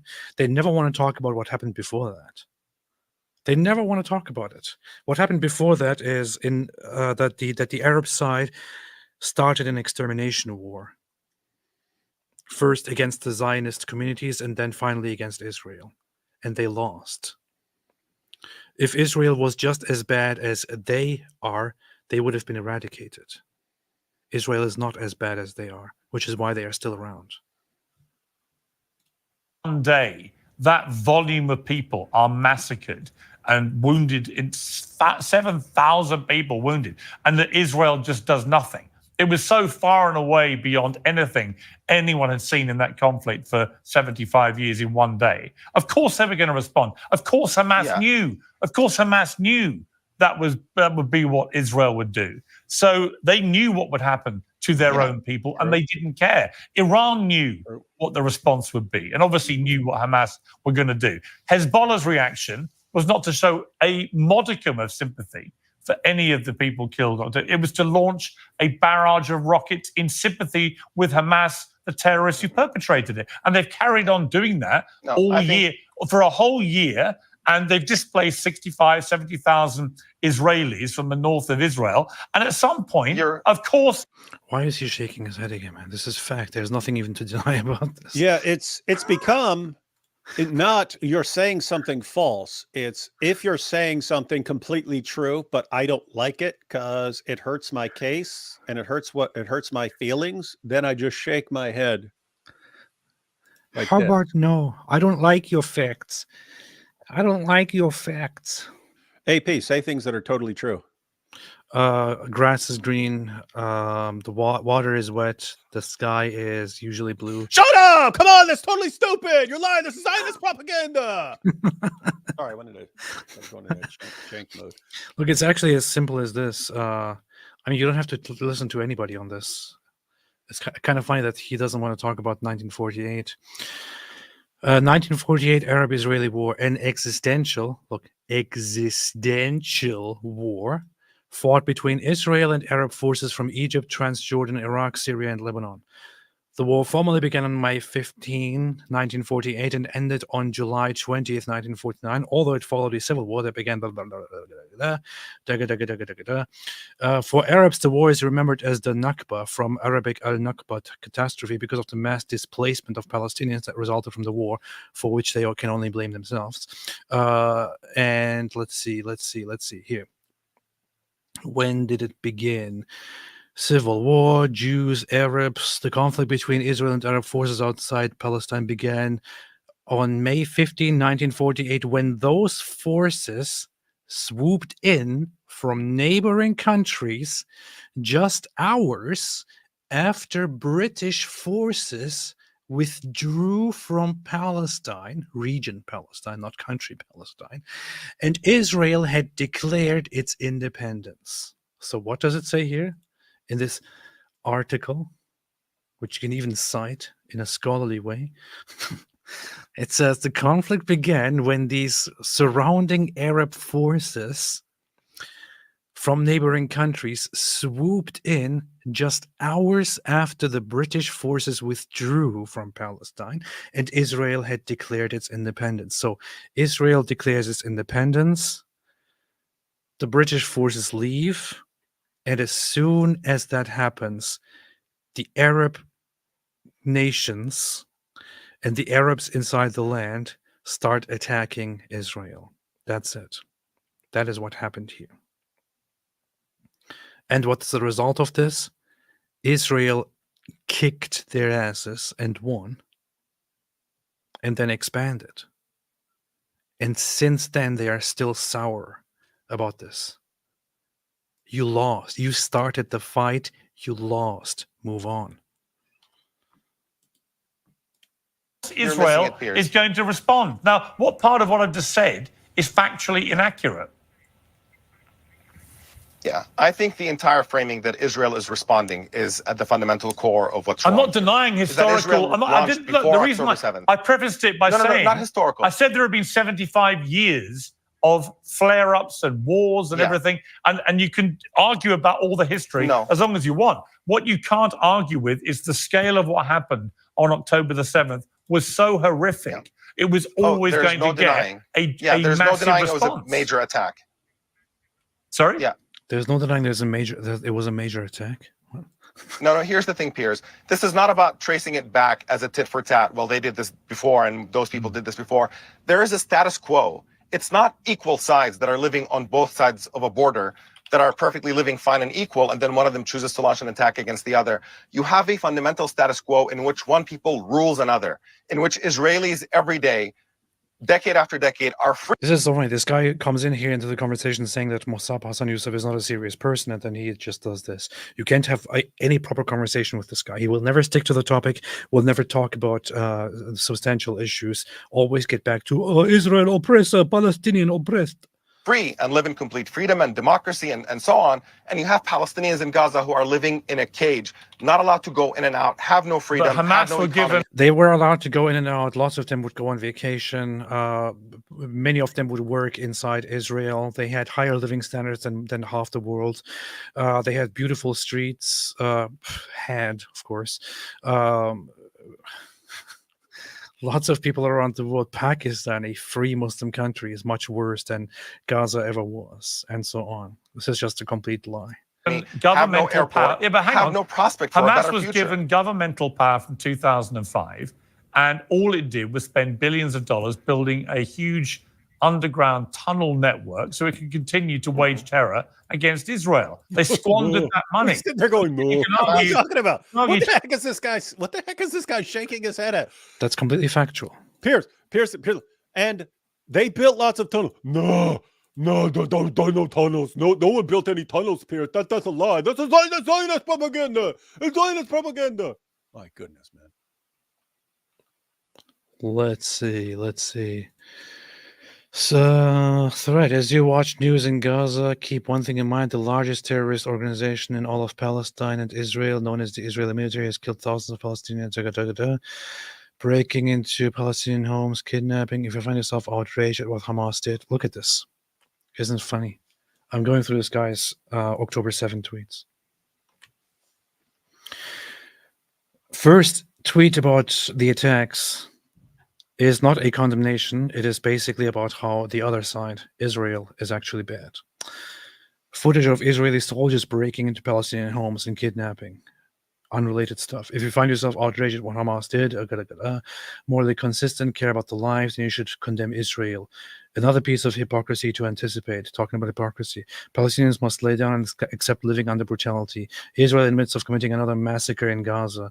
You're absolutely right to condemn violence against civilians, Congresswoman, but wall-to-wall coverage of Israeli experiencing for a few hours what Palestinians have continuously experienced. No Palestinians have never experienced what Israelis experienced on October 7th, okay? You absolute piece of scum. This never ceases to be relevant at one point. Here it is. Here you have it. This guy is sitting here and acting like he's actually a reasonable guy who totally rejects the terrorism and all of that. This guy took no second even condemning what happened on that day. On that day, when regular Palestinian terrorists went from house to house shooting innocent civilians, when they set civilians on fire, when they bound them and set them on fire, when they went into a music festival and started killing over 300 of them, and so on. People like this scumbag, who looked like one of Hezbollah's, one of those balls that Hezbollah terrorists lost during the pager attack. This guy is a scumbag who had nothing to say about the violence, the brutalities, the savagery committed by those Palestinians, by so-called Palestinians, on October 7th. And here he is pretending to be one of them good guys. To the cows come home, but that's obviously what they did, and they did it at the expense of their people. So yeah, you can claim with great cause, by the way, that Israel's had an occupation which should never have been permitted in the first place. But you can also not deny that in 2005 they pulled out of Gaza and let Hamas take charge, and this is where we've got to. How has that helped the people? No, I don't think that's a correct framing. No, they withdrew in 2005 out of Gaza and then put Gaza under siege and made it a cage and allowed Hamas to govern this cage internally. They can be the... No, that's not what happened. They went out of Gaza and then allowed the Gazans to have elections. The Gazans then elected Hamas, and Hamas said no negotiations, no peace agreement, no mutual recognition, and we will never stop fighting Israel. That's what happened. If after that Israel takes measures and imposes a blockade, yes, that's what they should be doing. That's what they should have been doing. In fact, that was not enough. They should have went in. They should have invaded the Gaza after Hamas took over immediately, without ever letting it get to this. What a freaking liar. Prison wardens of Palestinian prisoners. That's not meaningful governance. And then you can have a serious debate about how Hamas spent its money. You can say that maybe what they should have done is make this cage a little bit more pleasant for Palestinians to live in. And instead, they chose to devote their resources into breaking out of that cage by investing in military infrastructure. I'm not a fan of Hamas. I don't support them. I oppose their rule. Yeah, it really shows, bro. Rule. I don't think they're a particularly positive influence on Palestinian society. But at the end of it's so funny, what a wording. Like when it comes to Israel, that actually has a functioning society and takes care of Israeli Arabs, Muslims, everyone. The terrorists, cruel tyranny. When it comes to Hamas terrorists who have the stated goal of massacring all of the Jews and putting everyone in line and building a caliphate, not a particularly good influence on particularly Palestinians. Good, but really, maybe really good, but not particularly good. Oppose their rule. I don't think they're a particularly positive influence on Palestinian society. But at the end of look at what's up. Look at what's up. Their rule. I don't think they're a particularly positive influence on Palestinian society. But at the end of the day, when you're talking about a captive population that Israel has just put in a cage and left to rot, it is natural that people are going to be drawn to more extremist and violent ideologies in order to break to that fundamental injustice. But do you accept, though? But do you accept that's really the reality? Do you accept that you have the three H's, the Houthis, Hamas, Hezbollah, all prescribed terror groups to many nations around the world, all of them funded and resourced by Iran? And do you accept that at some point, when you have that kind of concentrated collection of groups that are wedded to the destruction of Israel, Israel is going to do what it can to try and save itself, right? You can argue about the history as much as you want, but they're going to do that. And what is inarguable, it seems to me right now, what I put to Professor Morandi, is that from a pure military perspective, it would appear that Israel is having enormous success now in taking on Hamas, Hezbollah, now the Houthis, and Iran has disappeared. Iran is doing nothing to defend these groups that it's funded for so long. Now, maybe they will. Liar. But at the moment, it looks like launched a either bunch they of don't rockets. have the ability to properly. Don't you know, man? Today they launched a bunch of rockets, which it was a very, very heavy attack, which didn't do anything at all. So. Get involved, or they don't have the will. And that could be an enormous transformative revelation for that whole region, couldn't it? Seriously, Piers Morgan debates are so unproductive, man. Like, what a terrible format to have a discussion. Yeah, two things on what you just said, Piers. I think the fundamental reality is that Israel is insisting on a situation of dominance. Again, this is not a status quo in which Israel is just another country in the region. The occupation and ethnic cleansing and apartheid and the genocide now in Gaza are an ongoing process. And Israel has an option. It is true that this has triggered a reaction in the region in which It's a genocide. After we attacked them, they fought back. We didn't think they would. groups and movements are emerging, and that Iran is indulging those militant groups. They're not proxies of Iran, just for clarity. Ansarullah in Yemen are a genuine Yemeni group. Hezbollah in Lebanon is a genuine Lebanese movement. Its roots are in Lebanon. The same with Hamas and the Palestinians. They're fighting a civil war, man. Houthis are fighting a civil war in Yemen. Are you kidding me? They are fighting a civil war. They are taking all of the aid and are fighting a civil war. They are fighting against the legitimate, internationally recognized Yemeni government. Hezbollah in Lebanon is a genuine Lebanon, and movements are emerging, and that Iran is indulging those militant groups. They're not proxies of Iran, just for clarity. Ansarullah in Yemen are a genuine Yemeni group. Hezbollah in Lebanon is a genuine... It's a terrorist organization that is fighting the government, man. It is called the Houthi insurgency.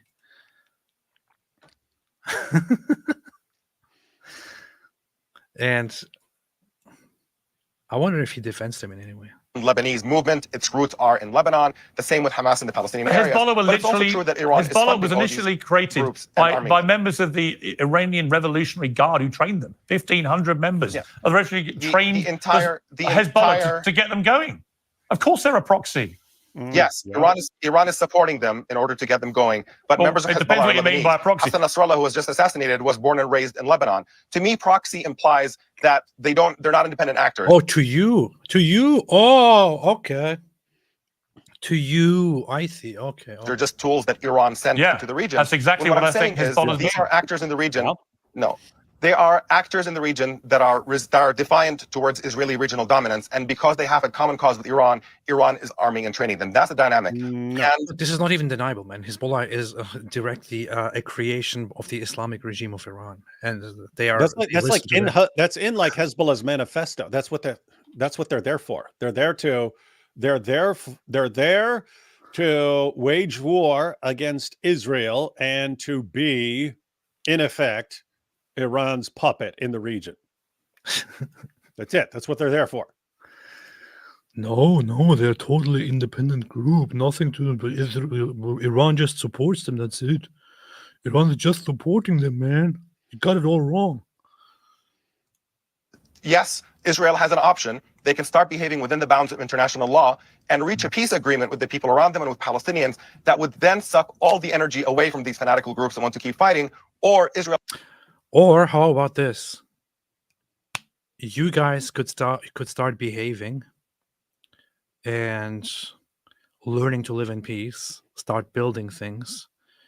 And from now on, since it is way too late, accept that from the river to the sea, there will only be one country. Israel can continue massacring Palestinians and taking their land and insisting on pursuing a military strategy against new and emerging military threats. By all means, if you want to do it your way, you have endless war in the Middle East. Well, or don't say it's my way, because don't say it's my way, because I see no plan which makes much sense to me about what Israel intends to do with Gaza after this, or indeed what its ultimate plan is for Lebanon. So this is not my way. I'm just telling you what it looks like from the outside, which it looks like Israel is now on the ascendance against its traditional enemies over there, and is having a lot of military success. Let me go back to Mossad. Yeah. And then you finally we're getting back to Mossad. You get people like this in the chat. Not one drop Semitic ain't Jews. Well, if someone says it in the chat, you know it's true. AP. Basically, someone saying something in the chat automatically proves that it's true. Yeah, absolutely. Absolutely. By the way, this is the slogan of the Houthis, of the Ansarullah in Yemen. Here you have it in green and red and green, the most beautiful image I have ever seen in my life. It was beautifully designed here. It says, Allah is the greatest, death to America, death to Israel, curse the Jews, curse upon the Jews, and victory to Islam. Obviously, this is just a group that cares about existing and having peace. That's what they're there for. They're there to bring peace to the world. If only Israel left them alone. All they want is peace. See?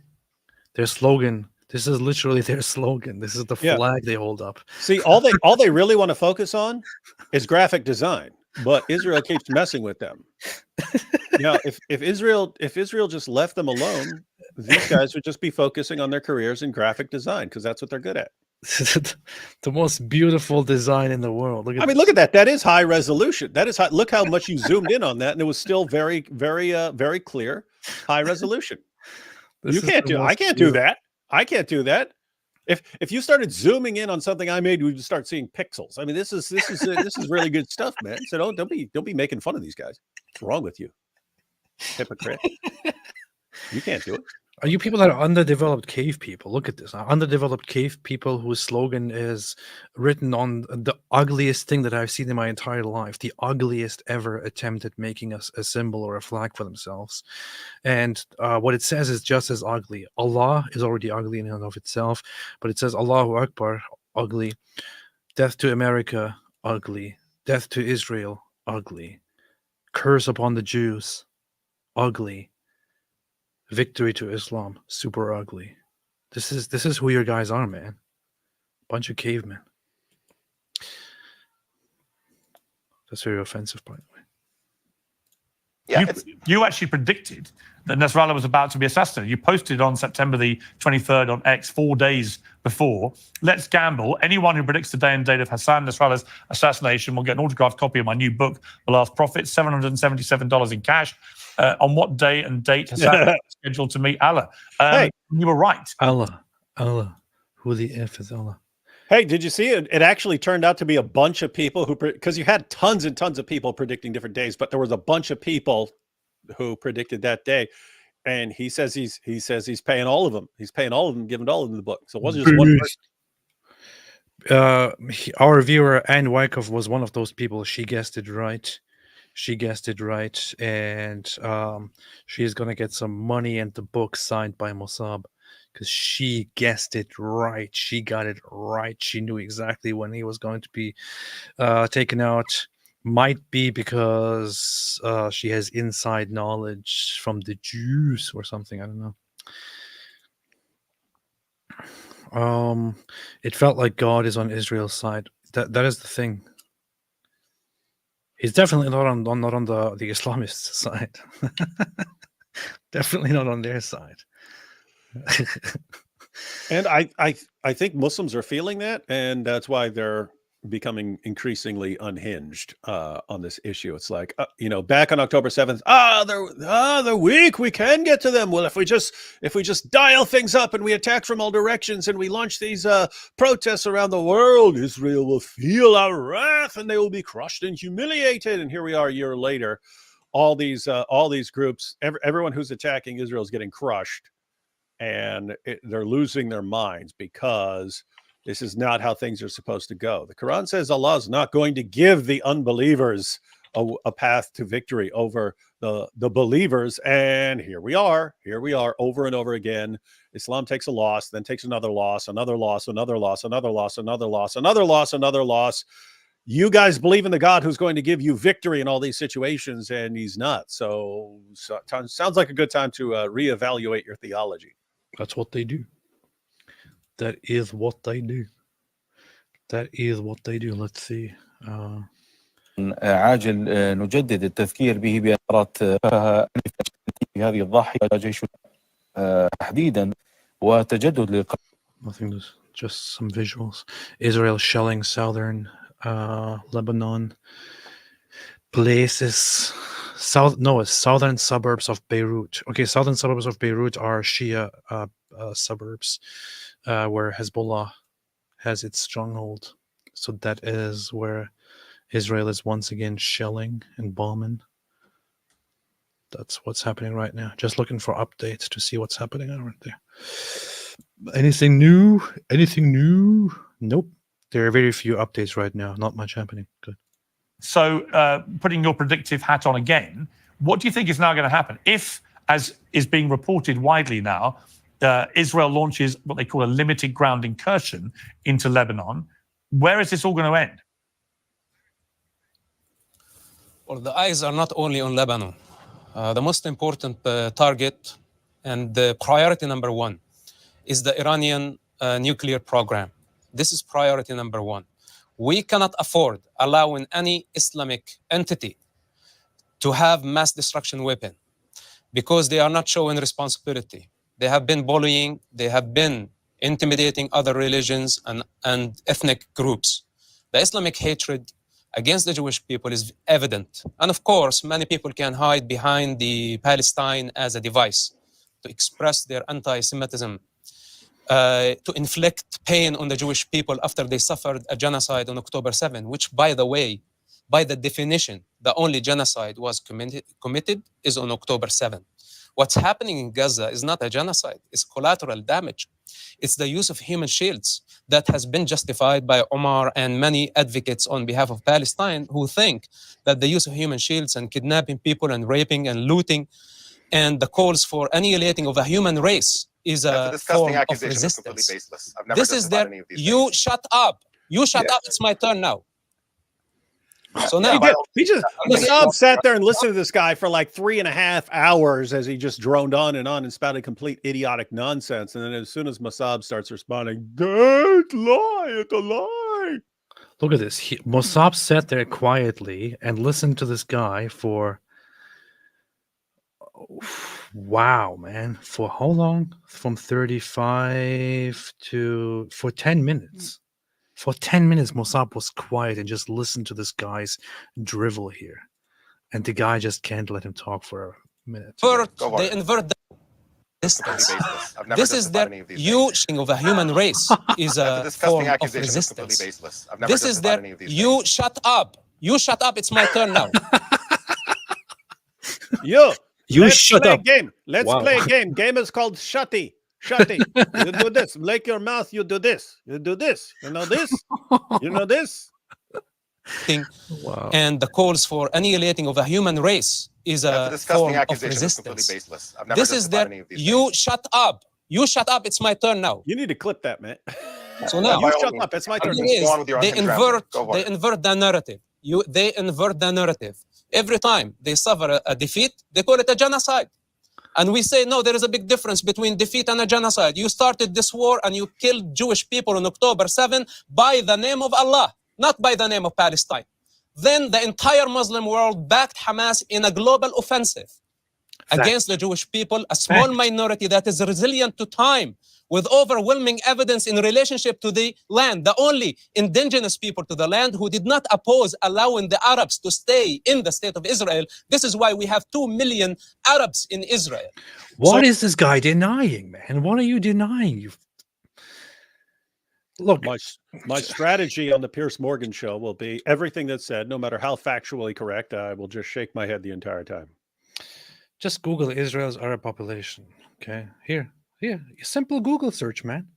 Simple Google search. What exactly do you expect? Oh, this is what Google says. If I actually go in there and research this topic, it will turn out that it's actually 0%. What in the hell do people expect? It has Israel has a population that is over 20% Arab. Over 20% Arab inside Israel, with the Jewish population inside Israel, together with the Jewish population, 20%. Man. So now, to accuse Israel that's of ridiculous. ethnic cleansing, Israel was to established by accuse ethnically Israel of cleansing genocide, Palestinians. That's how while they you became are a the Jewish state. perpetrator. You are the perpetrator. That is a lie. Anyone who says Israel was established by ethnically cleansing Palestinians is a liar. This is a lie. It's a blatant lie. Why you're interrupting me? I listened to your false narrative all the way until the end. No. So this is the time to sit down and listen. Carry on. Sit No, down you're right. and listen. Carry on with your So nonsense. this Go is ahead. your mastery, inverting the narrative. This is what you do best. You are the perpetrator, then suddenly you become the victim. And I tell you something, Iran will be punished. Everyone who's standing behind terrorism, Hamas is a terrorist organization designated as a terrorist organization in the United States. You cannot be American and supportive of Hamas. You say you are not a big fan of Hamas, but you are a big fan of Hassan Nasrallah. Hassan Nasrallah killed many Americans, hundreds of Americans. Hassan Nasrallah is a criminal. Ayatollah is a criminal. And whether you come by the name of Allah or by the name of religion, it doesn't matter. Justice must be delivered. What happened on October 7 is not about how many Jews were killed. We cannot agree to that. Nobody in the free world would agree on Hamas aggression that was documented by their own cameras. And of course, we will have to go after them. Otherwise, if I to listen to you, earth will be corrupted. If I to just follow your logic. He is the Quran. You hear The war yourself, started honestly, Musab, do you before, believe in anything that you're saying, or do you 1948. just vomit nonsense The war nonstop? started 1400 years ago. Your mosque in Jerusalem is built on the top of the Jewish temple. You go below the mosque and we have all the evidence. You don't have the right What? to It's true. What? It is true. The only claim to Jerusalem that Islam has is are the two mosque buildings on the Temple Mount, and they were built on the holiest site of the Jews. That's what happened. That is what happened. And I hope sincerely with all my heart that in the very near future, Israel takes care of it and removes that abomination and establishes the temple once again. I sincerely hope for this. I sincerely hope that Israel takes care of this and once again builds for the religious people of Israel the temple.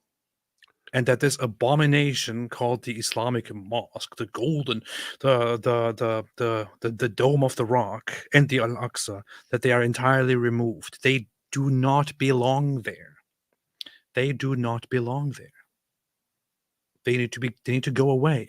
Muslims have their holy site, which they took from the pagan Arabs. Take that. Be done with it. Stop trying to conquer and claim and sit on top of everything else that belongs to other people. They conquered one of the most important churches or cathedral buildings of Christian history in Constantinople, the Hagia Sophia. They conquered churches everywhere. They conquered temples everywhere and turned them into mosques. They conquered Hindu temples. They conquered Jewish places. They conquered the most important site of the Jews and turned it into a mosque. If you let them, they would probably even at some point get rid of the Samaritan places and turn that into Islamic sites as well. If it had any importance, if they knew anything at all. They're ignorant. The only reason they haven't gone further is that they are ignorant and dumb. David, do you want to say something? No, nothing you said is remotely true. If Muhammad, according to extremely late Muslim sources, Muhammad had some sort of dream or vision where he was taken on a magic flying donkey monster to see Jerusalem, that makes it theirs. That makes the Temple Mount theirs. What further evidence could you possibly demand that that land belongs to Muslims than extremely late Muslim sources saying Muhammad had a dream where he was brought there on a flying donkey monster? That's as airtight as things get. Alhamdulillah.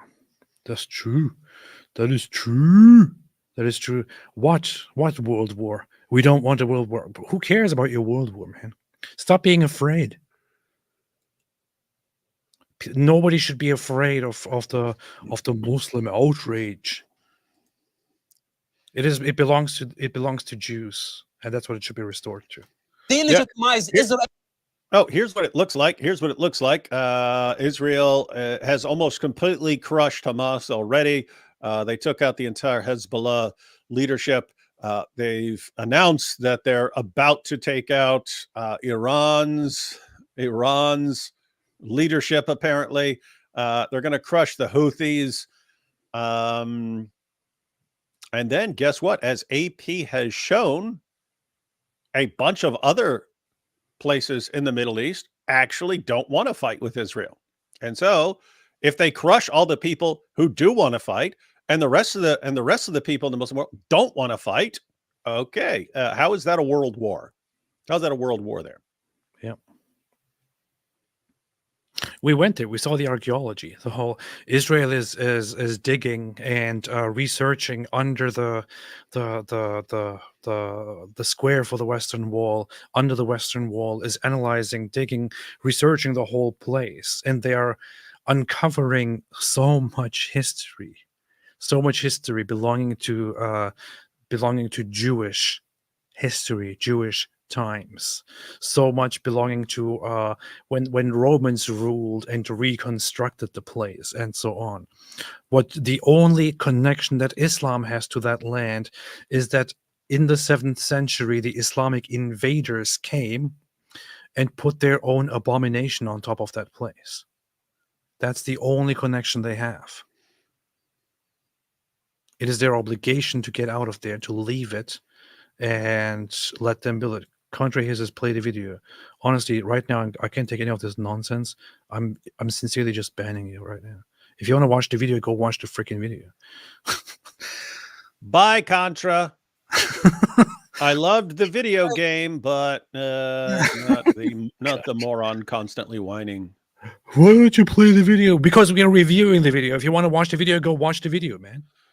As a nation, it's against facts, it's against the Bible, it's against history. You cannot rewrite the history by keep inverting and spreading false narrative. Okay. Listen, I want to. You're going nowhere. All right, Israel Mossad, is going nowhere. Okay. And you need to have the legitimacy first. Okay. You must have the Thank you, legitimacy Mossad. as a Palestinian. What's wrong with Piers, man? The guy literally spoke for 10 minutes when Mossad only responded to a question for like 2 minutes, and now he's already interrupting him again. Finally, and very quickly, I've got to wrap this up, guys. I just want to ask Omar the same question I asked Mossad, which is, if Israel launches a ground offensive into Lebanon, what do you think is going to happen here? Yeah, just very quickly, I'm going to say that Mossad just all he does is level. See, you can't have a conversation with these people. What do you mean, these people? Personal accusations about what I think and what I do, and it's just, again, not a serious argument. Did you hear what he just said? Personal accusations. That's what he started out with. To create a Jewish state, they have to ethnically cleanse hundreds of thousands of Palestinians out of their homes in order to manufacture that demographic reality. That's just a fact. Now in Lebanon, I think this ground invasion of Lebanon is going to be a disaster. Your narrative is false. I think you're going. Okay, can you please keep your mouth just zipped while I'm talking, since you made a big deal? he endlessly interrupted Mossad. Invasion is going to be a disaster for the entire region. I think they're going to try to turn South Lebanon into another Gaza. I think they're going to engage in a massive, unspeakable scale of violence. And I think that even though Hezbollah's they want to turn it into another Gaza. You mean they want to give it freedom and autonomy to decide whatever they want to do? Because that's what they did with Gaza. Before, eventually, after 20 years of terrorism by underdeveloped barbarians, they had to invade and stop this failed project. leadership has been decapitated. There's still plenty of soldiers on the ground who are far better trained than Hamas fighters. And so we are in for an absolutely bloody mess that increases the chances of it developing into a major regional war very significantly and seriously. The level of atrocities that we're about to witness in Lebanon is going to be beyond the horror that we saw in Gaza. And again, the fact that nobody's restraining this fanatical Israeli government from this path of death and destruction is an extremely disturbing development that is really pushing the entire region towards decay. Actually, they're trying. And this one time, Israel is finally doing what they need to do and disregarding any attempts to stop Israel from operating. Because even America, look, I love what America stands for, although I think that the current government is absolutely stupid and ridiculous. And their responses to this have been incredibly ridiculous as well. But even America is all like, oh, okay, we need ceasefire. Okay, no escalation. Okay, oh, ceasefire. The entire Western world is a failure when it comes to dealing with threats, with external threats, with the inflow of different people and their aims to overthrow your governments. The Western world lets in all kinds of different people. It completely shuts their eyes when they go around establishing rape gangs. The Western nations allow people to come in under the false pretense of we are all the same, and allow the rape of their own children, of their own women. Western nations destroy their own cultures. They watch it go down the drain and talk about, well, I guess what did we do wrong? I don't know. I wonder what we did wrong. But let's just focus on preventing these Nazis, these white supremacists from saying anything about this. Let's just continue with the refugee programs and the immigrants and all that. And yeah, let's just not care about the rapes. Let's not care about our culture being completely destroyed. Let's just figure out what's going to happen later. Maybe after it's all gone and done, maybe we can cry about it. Let's just focus on stopping white supremacists and Christians and all that. These nations are supposed to decide what is the right way to fight back against external threats. No. Why in the world would Israel listen to Western nations? Western nations are a failure. Western nations are collectively committing suicide. Why would Israel listen to them? Israel is not particularly fond of suicide. So, right, David? Or do you think this was kind of racist? Yeah, it's pretty much the most racist thing I've ever heard in my life, but that's pretty much every time you speak, so I don't know what to do. Thank you. That's good. I appreciate that. I've got to leave it there. Thank you both very much. I understand passions run high on this issue, but I appreciate you both coming together and debating this, and we'll see what happens. I hope you're wrong, Omar, I really do. But I fear that things could get a lot nastier before they get better, but I hope not. Passions run high, but I feel higher tonight. David, so what is your takeaway from this brilliant conversation? It's pretty much the same thing over and over and over again. I have to say, though, it really looks like the vibe is just changing, man. The vibe is changing. What is it changing into? I don't know. I think more and more people are catching on that Israel's dealing with some sick, evil stuff, and that people who sit around whining about Israel all the time, they're not the freedom and peace loving people that people have assumed.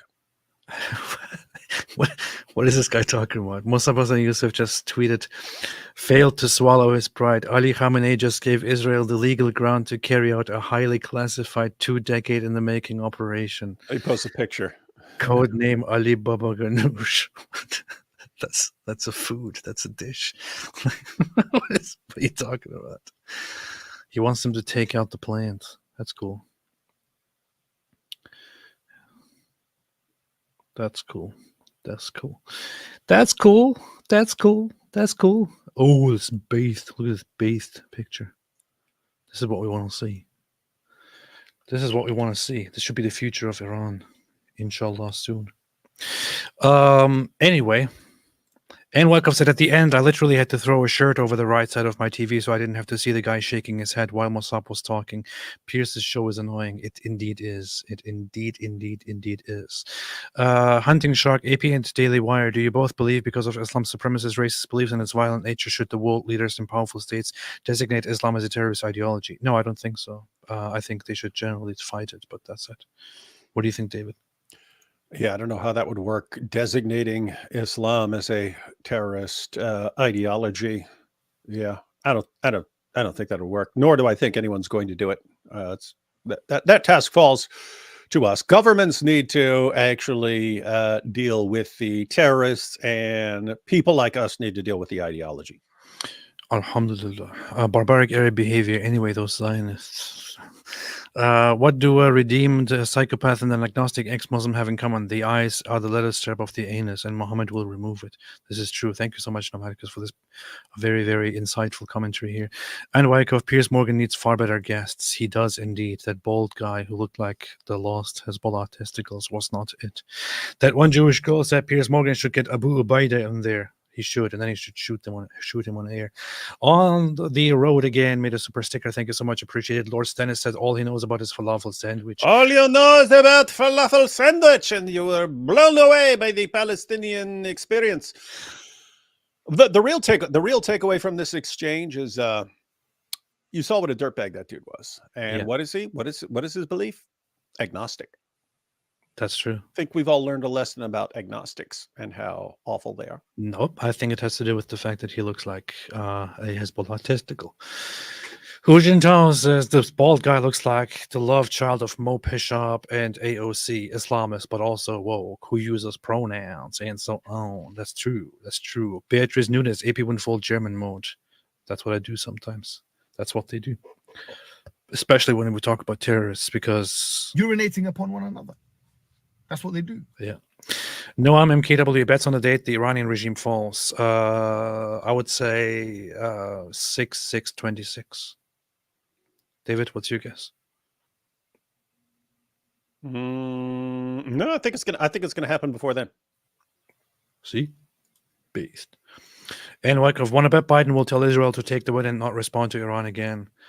Alhamdulillah. They issued a statement earlier saying Iran that they warn Iran not to have any other attacks on Israel, which is of course very serious. Yeah. Well, if Iran attacks Israel again, then we will strictly condemn it. Here's the thing.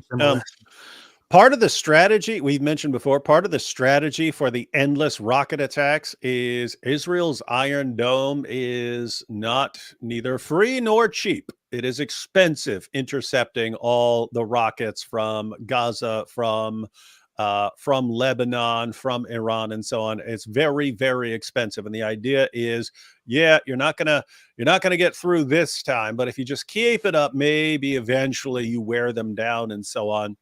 Here's the thing. Iran can they can sustain a lot less. They can afford a lot less than Israel can, in the sense that Israel very easily can take out a bunch of key sites, take out a bunch of key leaders, and there's already a population waiting to take over. There's a population waiting to take over the current regime. So Iran is not going to be able to absorb a lot of attacks the way Israel can, because Israel has great defenses and so on. So we start earlier. We're talking about an existential threat to the U.S. What Hezbollah and Iran are doing right now is not any immediate existential threat to Israel. Israel is an existential threat to Iran, like in the very, very near future. So that's what they do. Interesting to watch. And Wyckoff, I'm a musician singer. Where are you getting this AI software? I just look for recent good software stuff.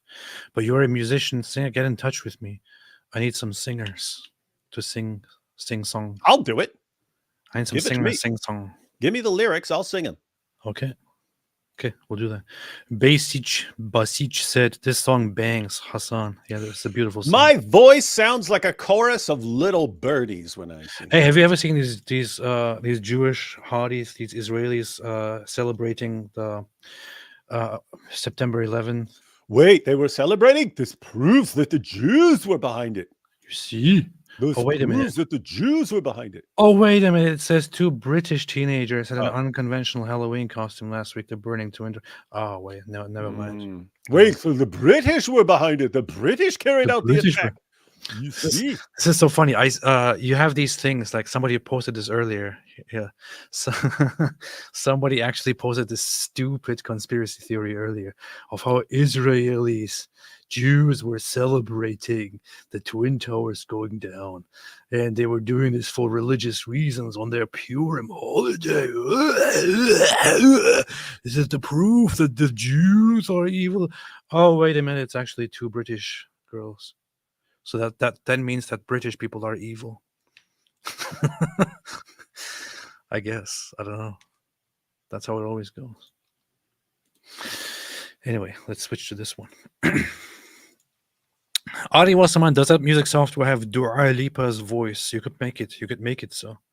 There are also apps that you can use, some local apps which I haven't explored enough yet, where you can feed different voices into it and can make any voice sing any song that you like. For example, what people do is they take a bunch of speeches from David Wood and make the AI learn David's voice, and then they make it sing a song by Dua Lipa, for example. I've seen a bunch of those where it'll be like Johnny Cash singing Eminem and stuff, but it actually sounds like Johnny Cash doing Eminem. Yeah. Like that. The Johnny Cash ones are generally what usually works best is Frank Sinatra singing different songs because it's easily singable and the guy has a voice that just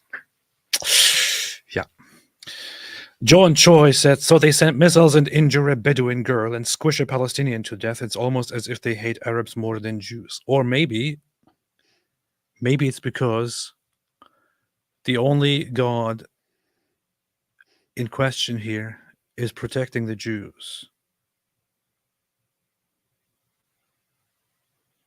But I don't want to suggest that he's not protecting the Arabs. So, the weirdest part of that, I mean, the weirdest part again is the celebration, right? It's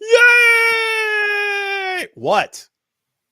Like what? What are you celebrating? What happened there that you are celebrating? I've been even getting taunting messages. Yeah, where are the pager jokes now that Iran is attacking? Like, what? The pager attack was a massive success against a terrorist group. Iran's attack has done nothing against Israel. Actually, I'll say this: the only thing the Iranian strike has accomplished is it will provide significant justification for Israel blasting away at Iran. In other words, when Israel starts blowing up some places and taking out some leaders, they just fired a bunch of rockets at Israel. What do you want Israel to do? Doesn't Israel have a right to defend itself against these people who are launching all these rockets at them? Doesn't it? Guess what? You just buried yourself, Iran. Like AP, I mean Iranian regime, not the Iranian people. Alhamdulillah. Actually, Rebecca had something very interesting to say about this earlier today, when Suzanne Morales asked the question. Of course, if Elon Musk's platform wasn't so terrible, it would play when prompted. Suzanne Morales says, religiously, what are Palestinians thinking as they say Allahu Akbar watching Iran's missiles overhead? Well, there is, like, here, this is a typical Rebecca moment. This is why I like her. I'm about to say something, but I'm about to say it in way more words than she just blurts it out immediately. She'll just say they're stupid. By watching Iran's missiles overhead. Well, They're not thinking. What'd she say? They're not thinking. Oh, yeah, she corrected it. They're not thinking. Religiously, what are Palestinians thinking? They're not thinking. What are you talking about? What I was going to say there, I was preparing, and I was going to say, well, there is a wrong, expectation or a wrong thought in the statement when you say that they are thinking, because they are not really thinking about it. And she just says they're not thinking. So you see, this is why Rebecca is good. I'm not thinking. You are wrong to assume that people are thinking. I think if you turn off that assumption, you'd see that things fall into place neatly. That false assumption makes sense now. If you just stop assuming people think. Yeah, so that's pretty accurate. Hey, I just checked out Rebecca's channel over there. She got 20,000 subscribers. Ooh, she's doing good. She had almost none earlier this year, and we told her if she started cranking out videos, she would blow up. I told her. I told her too. Alhamdulillah. I remember when she emailed me, and I was looking through my emails, and she showed a video of herself and was trying to get in touch, and I'm like, what is this channel? 100 subscribers. Then I started watching one of her videos, and I was at that time in a cab, in a taxi in Israel, going from Tel Aviv to Jerusalem. And as I'm listening to that with my headphones, I'm thinking, wow, this is really good. This is really good stuff. So I got back to her, said, hey, let's get in touch. And that's how it started. And I said to her, you need to make YouTube videos. You need to make YouTube videos. She's smart, very, very smart. Very, very smart. If she wasn't a woman, I would say that she's perfect, but unfortunately, she has that downside. Arya Wasserman Himmler, you know what we call Töpf und Söhne's new ovens at Auschwitz, Nasrallah ceasefires. Abraham Harp, an employee of mine, tried to convince me that Israel instigated the October 7th attack to justify their refusal of two states. I just can't with these guys. Yeah, conspiracy. They did it so that they could reject the two-state solution that they have repeatedly offered and that the opposition has rejected every single time. Imagine how dumb do you have to be. Israel has lost so much support around the world after during the current war, because they refuse at this point to listen to anyone and focus only on defending themselves. They lost so much inside the nation. There is so much grief attached to it, so much finger pointing that people are trying to suppress because there is a war going on and so on. Why in the world would this be the way to handle it? It's so dumb, man. Yeah, and as has been pointed out repeatedly, the scale of the attack. So people think 1,200. You know, there were more people than that that died in 9/11, where it's almost 3,000. But Israel has a tiny, tiny fraction the number of people that the United States has. So proportionally, it was a massively, massively bigger attack than the 9/11 attacks. Basically, everywhere you go, someone knows someone who died, or they're close to someone who was a relative of someone who dies, and so on. So it basically affected everyone. That's true. I mean, beyond just, our country was under a terrorist attack. I mean, people are actually, it affected everyone in the sense of everyone either knows someone or is related to someone, or at least is close to someone who, had someone die or something like that. So it affected everyone very, very closely. Alhamdulillah. Thoughts on Tim Walz mentioning Israel stands in the Middle Eastern war as an expansion. Did this really happen at the beginning of the VP debate and nobody calls it out? Are we actually going to have to watch that? I mean, I don't mean like live. I mean, watch it to find out if there's stuff I need to respond to. I'm going to be up all night. I might actually check it out and see what happens. Two giant dorks. Like, why would I want to watch that even? Dorks. I mean, it's the one thing to watch a presidential debate, but seriously, to watch these two dorks? Dude, look at that dude at the beginning. Look at that dude at the beginning. The dude at the beginning looks exactly like the Saturday Night Live parody guy. That? Yeah. Okay. Yeah, I watched it because you were talking about it, and I watched it. But the guy who starts that off looks exactly like that dude, so I know they're going to have fun with that guy if they want to. But that was not him. No, not that guy. The other guy. You said you had another guy up on the screen who looked exactly like the other guy. Because I started the video somewhere at the end or something. I don't know what happened. Randomly, you can't just randomly. That the Republican nominee for president brings up a lot, and the presidential debate, extensive. Another extraordinary day. Another extraordinary day. What happened? In the Where's the debate? Where's the debate? Where What is is this? this? What are you even talking about? This isn't a debate. Hammer, Harris, and Walls. Clicked on a random video, man. Fit for the security advisors said he should be nowhere near the White House. Now, the person closest to them, to defend itself, is absolutely Iran. Iran. Would you have 2 minutes? Well, thank you, and thank you for those joining at home tonight. Let's keep in mind where this started. October 7th, Hamas terrorists massacred over 1,400 Israelis and took prisoners. Israel's ability to be able to defend itself is absolutely fundamental. Getting its hostages back, fundamental, and ending the. No, I have to say that until the election. Yeah. And Gaza. But the expansion of Israel and its proxies is an absolute fundamental necessity for the United States to have the steady leadership there. You saw it experienced today where. What? What did he just say?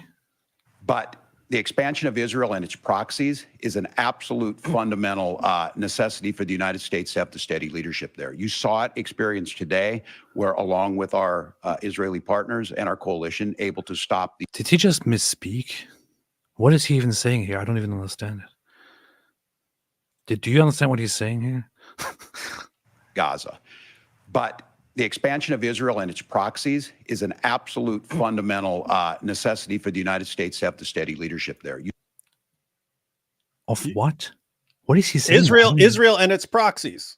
He's saying that's good for the U.S. Is a fundamental what? Necessity. An absolute fundamental necessity for the United States to have the steady leadership there. Necessity for the steady leadership there. But what is he talking about? What expansion of proxies? What expansion of Israel and its proxies? I don't know what expansion of proxies he's talking about. Of Israel and its proxies. I think he misspoke there. But it wouldn't make sense. It wouldn't make sense if he was talking about Iran and its proxy, because then he's talking about this being good for the United States and stuff like that. I don't know what he's. You'd have to see what he was talking about. None of this makes any sense. Can somebody explain here? He's saying Israel and its proxy in Gaza, but the expansion of Israel and its proxies. The expansion of Israel and its proxies. What? I don't. Yeah, the only thing that's confusing me there is what he means by Israel's proxies. Is he talking about like people who are helping Israel, like all the Lebanese who are feeding them information on the whereabouts of the leader of Hezbollah and so on? I don't know. I mean, I understood when Biden was talking like this, he had no idea what he was saying, but this guy.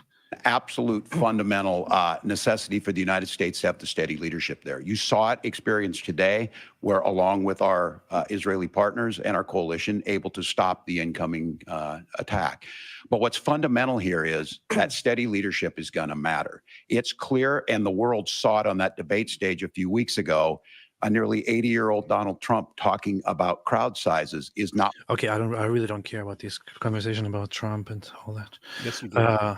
But it's the most important thing in the world to you. I have no idea what this guy just said, and I didn't want to watch it, and now I want to watch it even less. So that's it. Mossab, maybe you're retarded, primitive terrorists, hate your own children. Mohammed, no, we love our children. Trust me. We love the children. John Choi, I couldn't care for the mindless ramblings of what this so-called comedian David Smith. I speak on the authority of my bunghole. I speak on the authority of the universe. Alhamdulillah. How anyone can call son of Hamas not serious is beyond me. He has more integrity than almost anyone on this subject. Alhamdulillah, very true. Sardi, Mossab saved thousands of lives, including Arab lives. What exactly did these Islamist loving media grifters do? Nothing. They did nothing. Ari Wasman Mossab, if I had to choose between the Care Bear, Hassan Nusrallah, and Fuzzy Fart Fur, or my children, I would choose the cow. Crusader General, not all Muslims are terrorists. Many are also pedophiles and rapists. That's very offensive and racist. How happy must be the jihadis be? They love the death more than life. Very kind of the IDF when you think about it. You could argue. Me, when I fire off all my rockets early and they have zero effect, babe, I swear this has never been happened before, but it will be much worse next time. Totally. Omar Harris, Hamas and Hezbollah, along with Iran, teams up to fight Israel, but share split differences during the Iraq-Syria wars between Shia and Sunni. Alhamdulillah. That's what should happen all the time. And Mohammed Hijab basically broke it down. He can be for one group in a situation and simultaneously against that group from a different perspective. That's true. AP, please expose feminist rape denier Rula Jibril. Who the hell is Rula Jibril? Someone you're supposed to expose. Rula Jibril. Who in the heck is Rula Jibril? She's a rape denier and a feminist. Rula Jibril is a Palestinian. Yeah, there you have it. Foreign policy analyst. Born in Haifa, Israel. Who's this? I don't even know who this is. Never heard of her. Huh. Interesting. I don't know. I'll check it out. Please send me something. You can message me, one Jewish girl. Send me something from her so I can have a look at it. Goat Hub, Islamic Trinity, wife, sister, cousin, 3 in 1. What's wrong with you?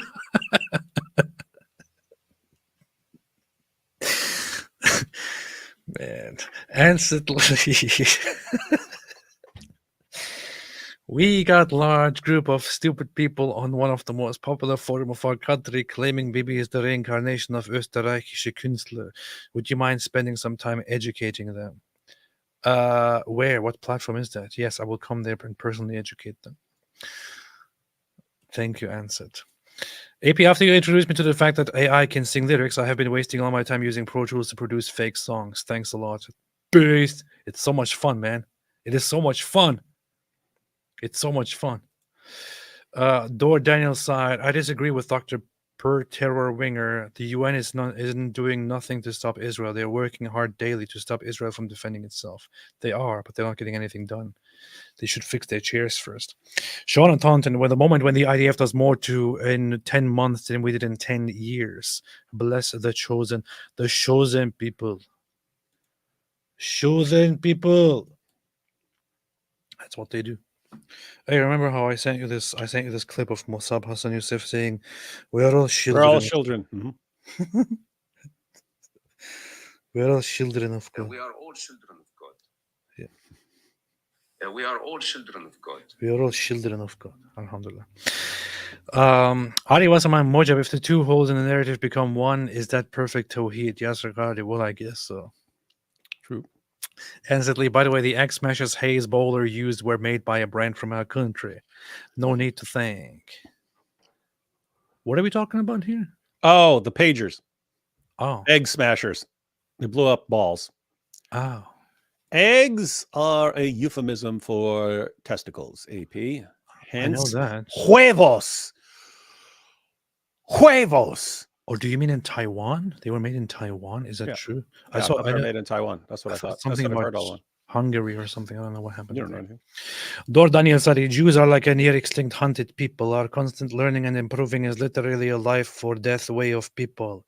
Hope this makes sense. Yes, it does. And Jews have been there is no other group. There is no other group in the world that has a history this old. Liar! What about the Palestinians? Whose language has basically dropped out of use long time ago. They have been suppressed, didn't have their own country, had to live in exile, existed and preserved their traditions throughout millennia and have re-established their country and brought back their native language into common use. There is no other people that did such a thing. I know Jews don't have a concept of being superior, but maybe you are superior after all. I'm just saying this to trigger those neo-Nazis in the chat. Hu Jintao says, Omar, Mossab is a bigot. He says Arab are stupid, Arabs are clone. At 10:30, see Pierce's face. He's thinking, well, so far you're proving his point. Ayatollah Khamenei, my live reaction to Mossab mentioning me. Oh, yeah. David the Goliath, I'm not pro-Palestinian, but how can any clown claim that pro-European Jews are indigenous to Palestine and Palestine Arabs are not? It is absurd. The region was under Arab Islamic rule. They converted the locals.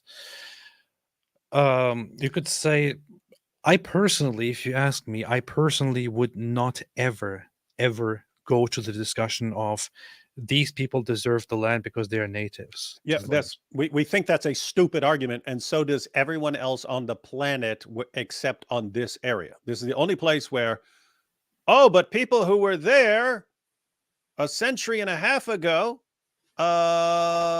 you should everyone who's on the land right now should get off the land because there were people there a century and a half ago. We think that's a stupid. What are you even talking about? Who are you responding to, David Goliath? Because if you're responding to us, you have not understood anything we've ever said in our entire lives at any point. Like nothing. What are you talking about? I will definitely say that Jews have an ethnic and cultural tie and relationship to the land that is very, very obvious and undeniable.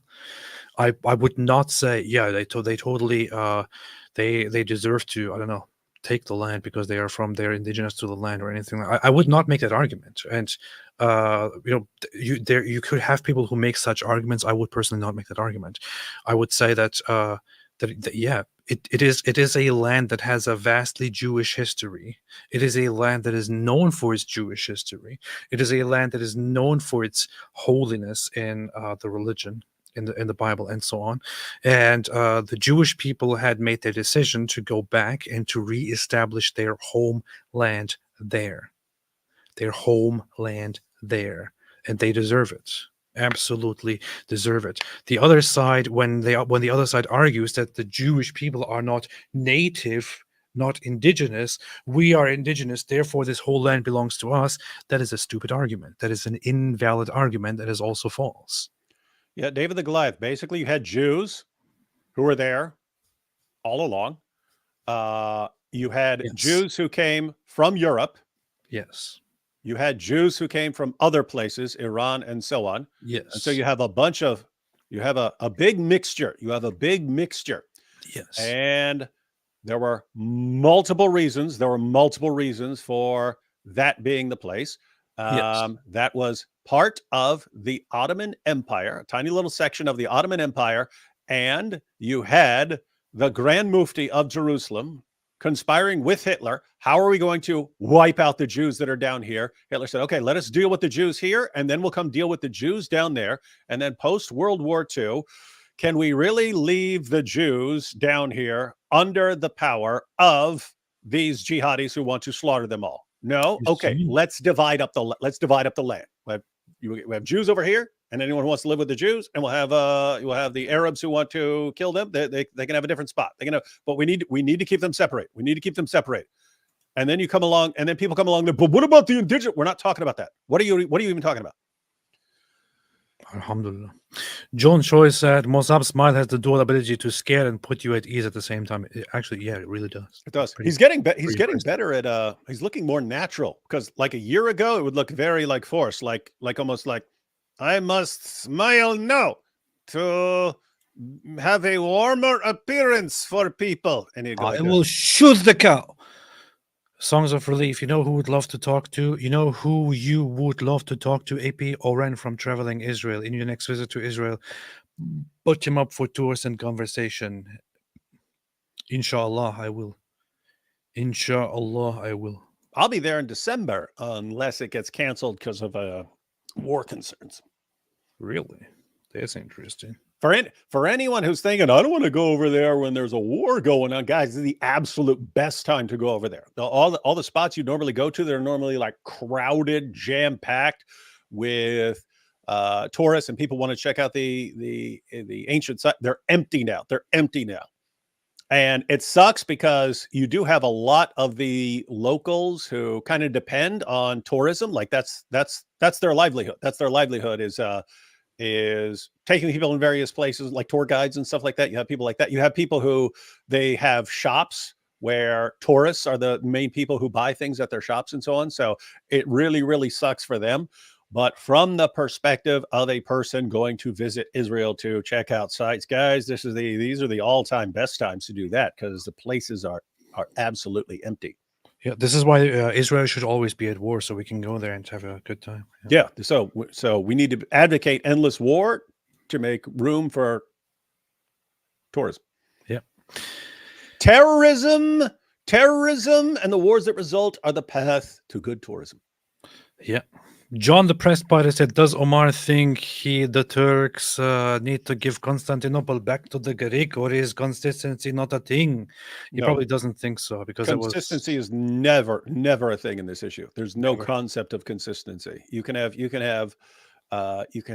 every pro-Palestine individual on the planet ask them what rules they're coming up with. This is the rule we're applying to Israel in this situation. Okay, do you apply to any other group on the planet? Just Israel, just Jews. Songs of relief, prayers for Mary and Mrs. AP and your families. Thank you so much. I appreciate it. I'm going to run through some super chats. Need to go. Lovely Valerie says okay. Acting like I can figure it out. I can't figure it out. Acting like you know. Come on, man. I need to practice more. Acting like you know. I need to practice more. Wait a minute. That is a v.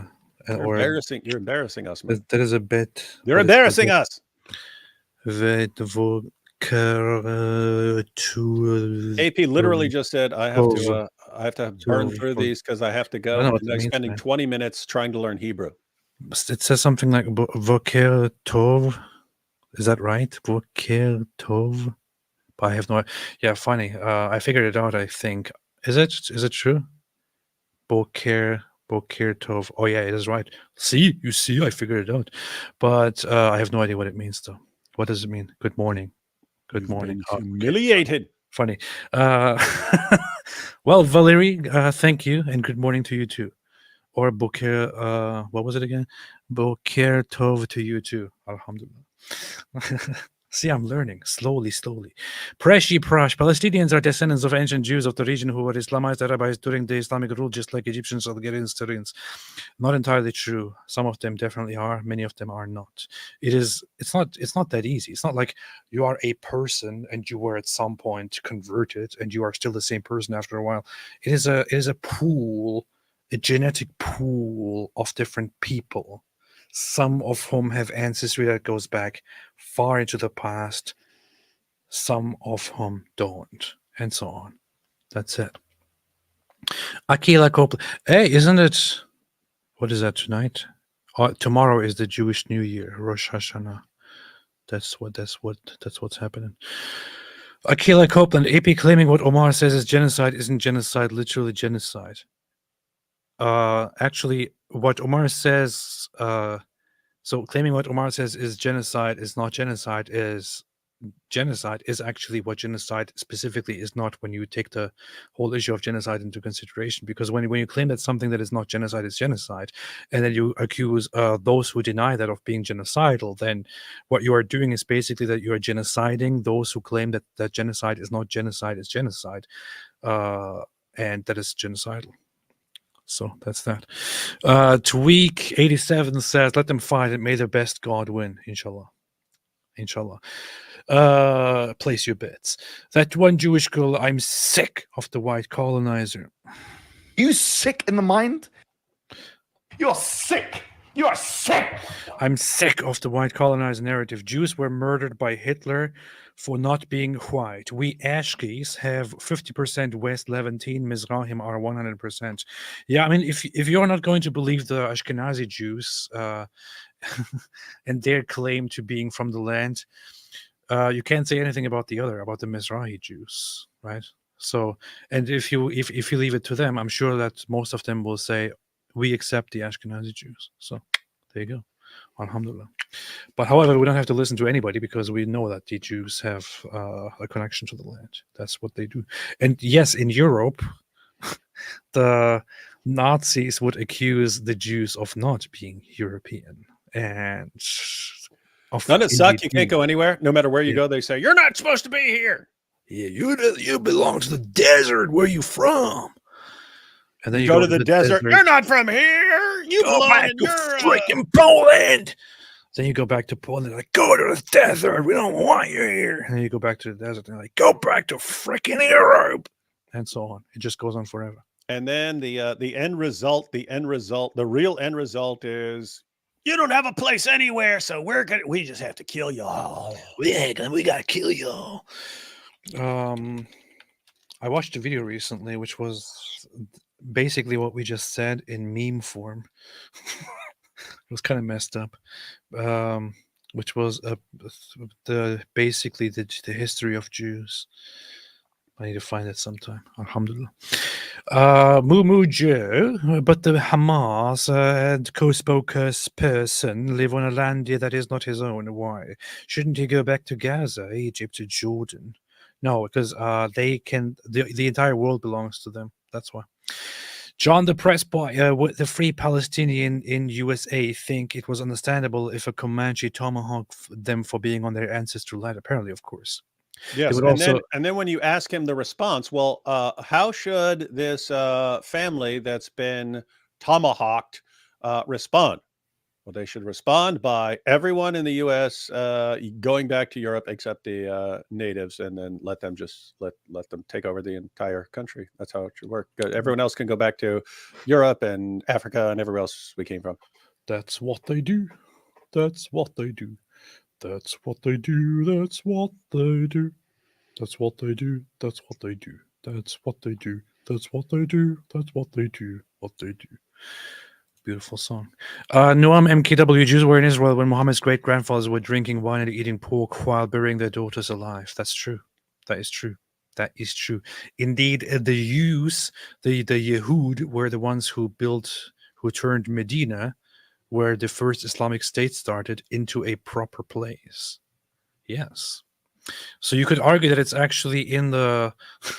that it's part of the Islamic history, part of Islamic tradition to just take what Jews made and then to kick them out.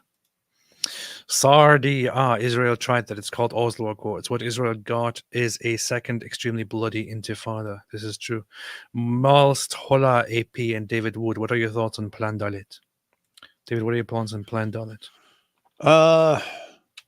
Yeah, pretty rough stuff. That's part of the was it 1948 battle plan? They know what's coming. They know what the Arab nations are about to do. So they went to areas that were significant for their own defense and so on. And yeah, it's basically similar to the overall perspective in the sense that you have some people who are viewing it as, okay, this is defensive. We have to do this because this is rough times coming. And there are other people who just view it as nope, it's ethnic cleansing. Yeah. You have to take into consideration that 1948 came after 1940 and 1930 and 1920 and 1910, which were many decades where the Arab side repeatedly committed brutal attacks on the Jews and made it quite clear that they do not want any Jewish presence in the land, and that they will not back down, and they will fight the Jews if they have the opportunity and drive them out or eradicate them. Of course, in the face of that, it is only expected of the Jewish side to set up plans to fight against those who fight back. There were Jewish organizations, Jewish militia organizations. So the Haganah was the primary militia of the Zionists, but it was mainly just a force that was established for self-defense, that didn't do anything at all, that barely ever even responded to attacks. After mounting attacks from the Arab side, the Haganah started being more responsive to attacks, being stronger. And then as time passed by, other organizations, other militia formed from the Haganah, which became more aggressive, which said, hey, we can't just, do this whole defend ourselves thing. We have to fight back against these nut jobs. This is how the other groups, Irgun and Lehi, came into existence, and so on. They lived in a very rough and hostile environment. And that is because the Islamic side always believed in eradicating the Jews. Lloyd44, did you know that Mark Twain unwittingly fulfilled biblical prophecy about Israel? Did he? I don't know. I'm not sure. I know he visited Israel. I've never looked into. He called it a visited barren land, and wrote a series of articles and stuff. He joined. That's kind of towards the beginning of like where you could have a tourism industry towards it. Pretty rough traveling there back in the day, but then all of a sudden you had ships and so on that could. And I think he joined up with a group that was heading there and so on, and wrote a bunch of articles. I don't know. Might be interesting to go through them and like compare his thoughts, because that's in the 1800s on. To where the way things turned out. Yeah, I have a book somewhere about visitors of the land before the Zionist project and before modern Israel came into existence, and their opinions of the land were basically that it's a rough place that is also vastly empty, and that there is no unity, and it's not a people. And some people misunderstand that. So it was a land without a people. That was the idea. He's got AP. Some people misunderstand that and think, oh, look, they were saying that there were no people there. That's not what they were saying. What they were saying is that it is a land that does not have a people. So it's not, it was just random people here and there throughout the entire land. There was no common identity of different people living together and all that. It was just a mix of different people that was living there, and most of it was empty. And the Jews indeed came and made it great. And then the other side said, "Oh, it was our land. Now give us everything. We had all these cities. These cities were ours. Give us everything you We built." built Tel Aviv. How many times have you seen? Look, it's Tel Aviv built by us. It's actually called Ahuzat Beit, which is a Jewish name. So stupid, man. Dor Daniel said, could you imagine the amount of Palestinian lives that would have been saved if the UN just pressured Hamas to surrender on October 8th? Or even if you didn't have the UN involved, if you didn't have people around the world giving Hamas hope by all the endless protests and making Hamas think, oh, if we hold out long enough, Israel will back down, and these protesters will affect their governments to crush Israel and help it. If you didn't have that, it would have been over a long time ago. That's what they do. Jewish. That's what they do. That is what they do. The first inscription mentioning Israel was written by an Egyptian pharaoh, Merneptah, 3,200 years ago, bragging that Israel is wasted without seeds. Yeah, I saw that, the Merneptah stele. Isn't that what it's called? Yeah, that's one of the examples that's used for ancient cultures using hagiographic hyperbole and talking about military victories as being complete extermination of entire populations, even though it's not. You win a battle against someone, you say, I left them, there is none left. We have destroyed men, women, and child. They're all gone. They're finished. They're finished. They're finished. You're finished already. Look at me. Look at me. You know you're done. That's what they said. I posted about that a long time ago on my X. But here's a basic. The prince is a prostate saying peace. Hey, it's talking about me. Prostrate. Not one raises his head among the nine bows. Desolation is for the wicked. Anyway, Israel is laid waste. Its seeds is no more. You see, Israel is finished. This is from a long time ago. Seed is no more, meaning there's no one to carry it on. This is from whence? This is from From whence created 1200 BC, 1200 BC, over 3,000 years ago. It says Israel is led west. It says Israel is finished. You're finished already. Look at me. Look at me. You know you're done. But of course, it wasn't finished. And then we have again more stelates and inscriptions from later on, from over the centuries and so on. So that's that. Roboronin says, you ever notice how people like Omar are constantly talking fast and always acting neurotic? He sounds like Dawa over Dunya. Alhamdulillah. Parash, Scarlett Johansson, Jake Paul, Daniel Radcliffe, Harrison Ford, Steven Spielberg, Zelensky are Jewish. Do you guys believe they're indigenous to Palestine? Again, completely irrelevant question. A quarter of Harrison Ford, because he's a quarter Jewish. I don't have a quarter. Yeah, again, totally irrelevant question. Yeah, what is this even talking about? Yeah. What do you mean in yeah, I don't know what to do. So it's like people hear what the arguments are, and then you could be talking about something completely different, and they think you're saying the same thing that they heard in their mind. It's like if you argue that Jesus is God to a Muslim, they go, "Oh, you're saying that since he was born of a virgin, that he must be God? But, whoa, Adam had no father too, so you're saying Adam is God? What? This makes no sense." Eastern European Jews are actually a very, very old community that goes very far back. So when it comes to Zelensky, descendant of a community that goes very, very, very, very, very, very far back and has long, long, long traditions of upholding their religious beliefs and traditions and separating themselves from the culture and all that. Definitely, you have mentions of those Jews in Ukraine from over 1,000 years ago and more. So yeah, why not? Have you heard about Ahmadinejad claiming Iran's Secret Service created a unit to find Mossad in Iran, but its head and 20 of its agents turned out to be Mossad? Thought you might find it amusing. I saw that. It's actually an old video. I think it's from like a few years ago. That would be pretty funny. Ahmadinejad Mossad. Wait a minute. It's not an old video? I thought it's an old video. Iran's former leader claims Secret Service division tasked with rooting out Israeli spies had within its ranks 20 who were working as moles and provided nuclear information. That's funny.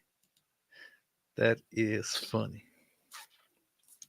That is indeed funny. Ahmadinejad, Mossad agent, headed Iran's anti-Israel intel unit. The former Iranian president said that the unit tasked with foiling Israeli intelligence was in fact riddled with Mossad agents.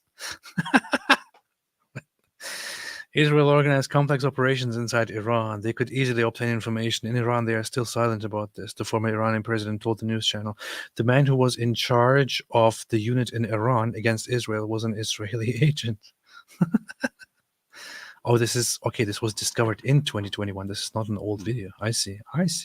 This is funny. You see. Mark K. The mosques in Jerusalem is proof that the Islamic Caliphate colonized not only Israel, but the Middle East and North Africa. You see. This is true. They colonized everything, even Mars. Paul Longaro, David Wood, isn't the Jews building a new temple end times prophecy? Depends on who you ask. You do have whom's do you ask? Yeah, you do have predictions of a third temple in Judaism. Some Christians also. But I've never been terribly interested in end time stuff. So eschatology. When did you learn that word, man? That's a big word. Eschatology. Come on, man. It's too many syllables for you. Eschatology. It's the most based form of religions. Yeah.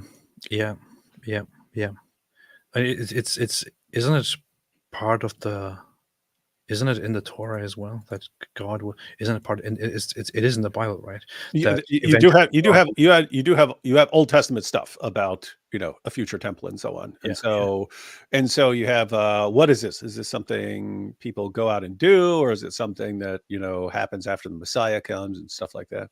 I know many words, man. You don't know anything. You don't even know. I know. I can say poop. Smitty Fly, God bless you both. Have you seen the clip of Hassan calling the Houthis musically gifted individuals? Jews always keeping youth from the fine arts. Do you mean Hassan Piker, Hassan Abi? If so, I believe you. You mean the Gucci communist? Gucci. I would expect anything from Gucci communist. The only fighting men in the Arab world fight with Israel, i.e., the Jews and the Bedouin. Yeah. That's right. Lloyd 444, the Mahdi's like, I think I'll come back later after seeing this, obviously. Mahdi. Muslims can't build anything. As a Hindu, my best day was when our holiest site in Ayodhya was freed from the mosque built on top of it. Oh yeah, that's when we talked about that, right? Is that the Babri one? The Babri Masjid? Is that the one? I guess so. Or is that a different one? Because it's happened a couple times. There was a representative called Mahbub who was talking about it. We read that article. I remember. Mahbub. I can never forget. Mahbub. I can never forget Mahbub. Now a beautiful temple of Lord Rama stands restored there. I hope one day we see Jews also reclaimed from this cult that what is rightfully theirs, inshallah, soon. Yoav Bresler said, Happy New Year. Happy New Year. Happy New Year. Happy Rosh Hashanah. What do you say in Hebrew when it's Rosh Hashanah? What do you say? You say Happy Rosh Hashanah. Rosh Hashanah. No, not in English. In Hebrew. Or you say Merry Rosh Hashanah. What do you say in Hebrew when it's Rosh Hashanah? Rosh Hashanah, Rosh Hashanah, Rosh Shana Tova. That sounds like a Russian name. Shana Tova. Okay, yeah, of course it's different. Well, that's cool. That's cool. Shana Tova. Chag Sameach. Isn't that just happy holiday? Shana Tova. What Hebrew year is it? 5,000. What is it now? 5,784. That's what it is. 5,784. That's what it is. 5,784. That's what they do. Tesbot, AP, you echo many people's thoughts about Western failures. Governments have betrayed their people. Yep. That's what I do. I can just say it because I'm not white. Slavic Stress says, funny, AP wants the temple built. That is when the Antichrist is supposed to appear, at least in one view of the end times, first time sporting an atheism. Alhamdulillah. That is according to the Christian view, of course. Yeah. I just think it would be base to see the temple. Have you seen plans of the third temple? No, but yeah, I'm sure I have. But no, I think it would be more based to say, as peacefully as possible, guys, this Dome of the Rock and this Al-Aqsa Mosque, we're going to do it for you. We're going to disassemble them brick by brick, and you pick some other spot. You pick some other spot on some other mount somewhere else, and we'll take it all down, and we'll reassemble it for you over there. And you can whine all you want, but there's absolutely nothing we can do to, there's nothing you can do to stop. Or just carry it with a crane and put it somewhere else. Find a crane.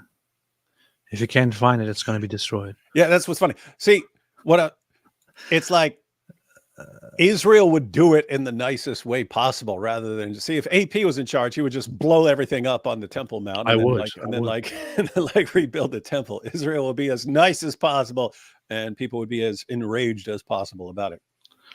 This is actually very, very true. Israel would we would have some seriously good live streams about that. Israel would do it in the nicest way possible and would try to make it as convenient as possible to the Muslims and try to collaborate with them as much as possible just to get it done. And I would just sit here and think, just blow it up, man. This is why nobody should listen to me.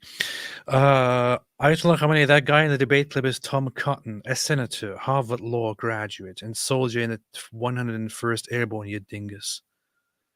And you know this. We weren't talking about Tom Cotton. We're talking about that guy who looks like the guy from Saturday Night Live. Yeah, that's true. Yeah, that was a news guy. El Gato says they should remove one stone from the dome and Al-Aqsa for each cylinder that came in their hand.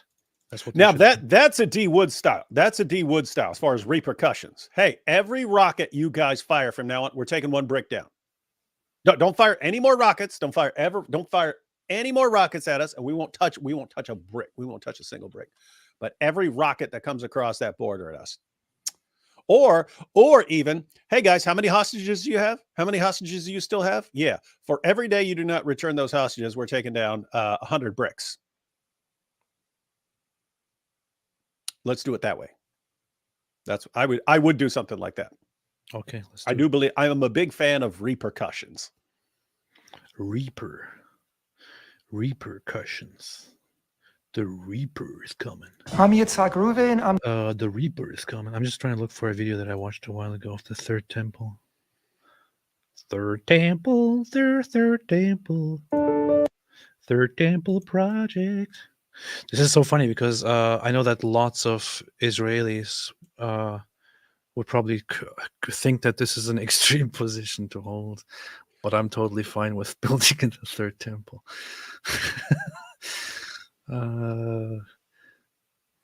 Because I think that you shouldn't care anymore. You should just have them build. Don't care anymore. But they don't have the overview. Don't care anymore. I saw that lots of Israelis think we shouldn't be talking about this, but I would think you should be talking about this. You know, what is this? This is one of those visions. That's funny. I don't know. I don't think this is the actual plan. Oh, there's this cool picture. What's this? Beast. Anyway, let's get back to our hot girl here to get more attention from people, just like Fresh and Fit. Lloyd444 said, I believe the children are...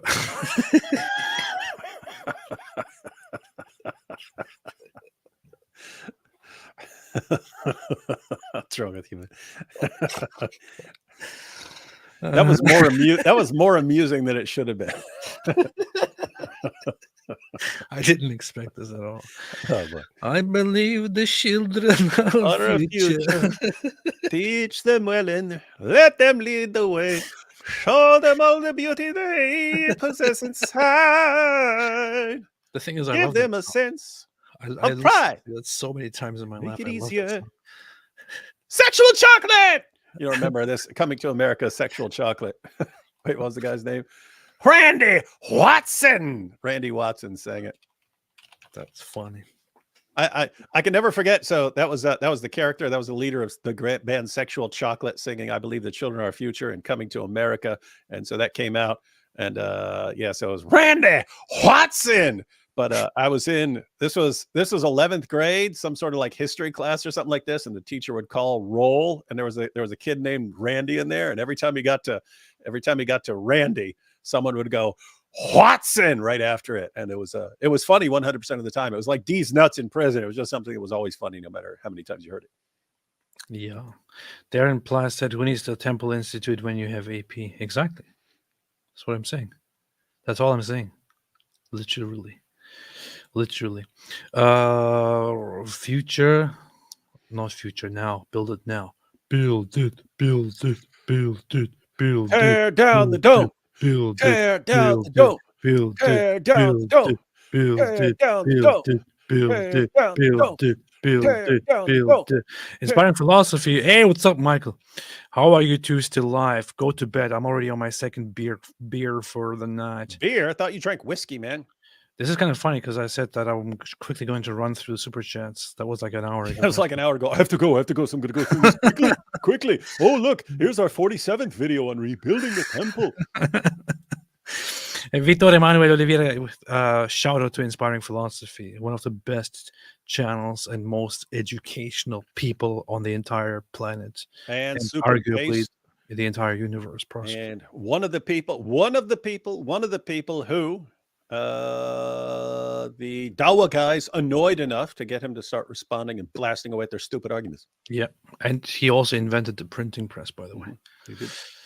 Ansatly, if people can move the whole Abu Simbel temple from one spot to another, it's definitely possible to safely move the door and mosque far away from the Jews to somewhere else. They should do that, man. Leave the Jews. Victor Emanuel Oliveira said, AP, have you ever formed Israel and EU for? Of course I have, man. Are you kidding me? That's the first thing that I did. I did that actually sometime this week in Crusader Kings as well, with the new update. GoTop, did you hear what Tim Waltz said about AP's favorite place, Hong Kong? Me neither. Oh, he didn't say anything about Hong Kong. He should be talking about Hong Kong. Crusader journalist, show me a moose that isn't a cow, Ern, and a liar, and I'll show you a rainbow shit and unicorn. This is very, very racist. It's extremely racist. Repent now. David the Goliath, I'm totally against Islamic terror and want Israel to succeed, but please also have sympathy for Palestinians. They deserve a state of their own too. I disagree. No, not about the sympathy part. The sympathy. Yeah. Sympathy. Yeah, sure. You can have every human deserves sympathy. Every human deserves empathy. Every human deserves sympathy. No human deserves to suffer. But the statehood part, I disagree entirely. David the Goliath. Just quick couple things here. You can have sympathy for the Palestinians and recognize that they have some very bad, very dangerous ideas that they need to drop, and some allegiance to some terrorist groups that they need to abandon. And that those are those are their biggest problems. Israel's not their biggest problem. Their obsession with annihilating Israel, that is their biggest problem. And until they drop that idea, then you can't take it seriously, saying, hey, let's give these guys a state, when all the sole purpose of them having that state will be to destroy Israel. That's it. In other words, if you were to, there's a reason they don't have their own state. As soon as they have their own state, then the entire Muslim world can start funneling in weapons and stuff like that to annihilate Israel. So that's what you're suggesting. So no, you have some work to do as a population. Once your population is done with the idea that Israel has to be wiped off the map, then you say we want a state. I will agree. If they drop the idea of wiping out Israel, I will agree. I will agree completely. Yes, give these guys a state. They have done what is necessary for taking them seriously as people having a state. Until you're saying, hey, the sole purpose of us getting a state is to annihilate this other group, okay, I'm not taking it seriously. Not anywhere in the world. If you said, hey, we want a state so we can annihilate this other group, I'd say, okay, we can't take you seriously then. This is true. It's true. I agree. It's pretty racist, and I love it. You mean basist? Basist, yeah. Edward Tiber said, hi, I'm an Israeli. I'm going to reserves in Sunday. I guess I'm going to visit Lebanon for the first time in my life. Wish me luck. Thanks for the love. What? Going to all visit the best. Lebanon. All the best and stay safe. Wish you all the best and stay safe. Constantinople shall bend to God's control. Break the gates of the golden wall. For Christendom rises and Islam shall fall. With the cross in our hands and fire in our souls. Constantinople shall bend to God's control. This is a song about conquering Constantinople. Powerful. Which I made. Because when I'm bored, I make songs with AI about Crusaders going and conquering Constantinople from the Muslims.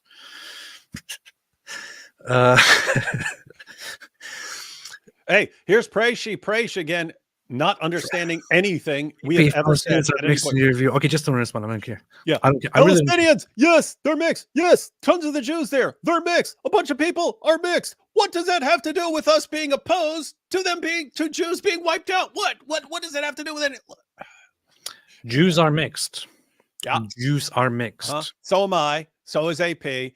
So is most people in the world are Yeah. mixed. Yeah. What in the name of common sense does that have to do with? The Jews are mixed? Oh, that means you should be able to exterminate those mixed people there. Should be able to exterminate those other.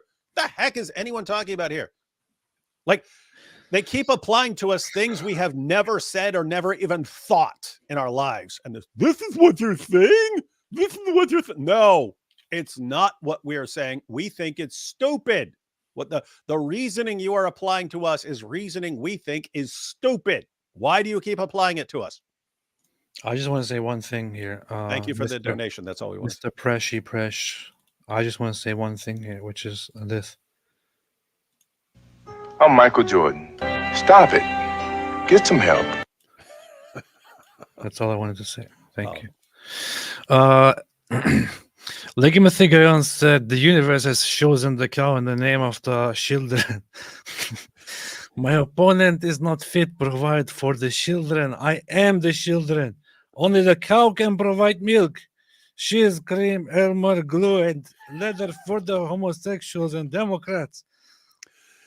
That's actually close to what he said that one time when he was called out. Why'd you say you choose the cow? Because the cow is good and it provides things. It provides milk. Alhamdulillah. And leather. Daniel Sadeh said, fun fact, the most common boy name born in Israel in Jewish calendar is Muhammad. In Israel is Muhammad. The article came out yesterday. Some apartheid is Muhammad. Yep. The reason for that, by the way, is that it is a Muslim thing in general to name at least one of your children Muhammad. It's possibly many of them, if not by first name, by middle name. So many of them will have Muhammad as their middle name or something like that, just because they want Muhammad as their child. Because they all want some Muhammads. Yeah, and they basically say, you know what? We need at least one of our children named after some pedophile. And then as soon as they think pedophile, they think, oh, who's the most famous pedophile of all time? Muhammad. Yeah, they're like, oh, well, we have a child. Let's name it after a child molester. How about Muhammad? That's what I'd go with. That's what I'd go with. If people can move the whole Abu Simbel to... Oh, I already read this. What's wrong with you? Omar Harris, Iran rocket shot down by Jordan. The U.S. Israel also flew over Jordan, Palestine. Alhamdulillah. Urinating Broom says, the only reason Iran attacked is because Mojab tweeted that they need more than words, had to retaliate, etc. Witness the influence of Muhammad Hijab. This is true. Because Muhammad Hijab went on X and he said, "You're finished already. Look at me. Look at me. You know you're done." So, and then he also accused them of... You're sitting there watching Netflix. So Iran said, okay, we can't have this. We can't have this. We can't have this. We need to do something. And then he said, homosexuality should be fine. And I thought, no, fire right now. Basically, that's what happened. And Wyckoff, can you make Mossab sing on your app? I could try. I certainly could try. How about I make you sing on the app? Lothar said, AP and Dawood is the best of thumbnail makers. Alhamdulillah. Oh, yeah, I forgot that this has the best thumbnail in the world. It did. That was a pretty good one because before you didn't have one. And so it was showing up as blank. And then that one came up and I was like, oh, perfect thumbnail. People are going to be clicking on that for a long time. Just Mossab smiling bigly. Alhamdulillah. All right, this is it. I'm going to jump ship now and I'm going to rest for the rest of my day life because I am tired. I make live stream earlier already and I followed news all day and all do weird things. What so-called Palestine? Okay, yeah, nothing ever happens in Brian Bloom. Thank you so much. Appreciate it. All right. I'm gonna just go now and I'll leave you alone with this wonderful song sung by a very sad woman, and all she wanted to do was to be with her lover one more night with her lover, Hassan Nasrallah. So,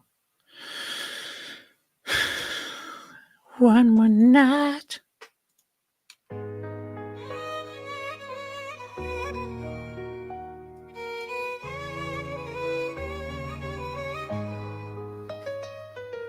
Hassan, my Nasrallah, with your turban so tight.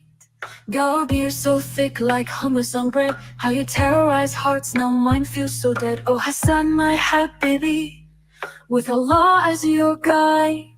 You launched a war without victory in sight. With thousands of missiles you captured my heart. But then Israel came and tore us apart, literally.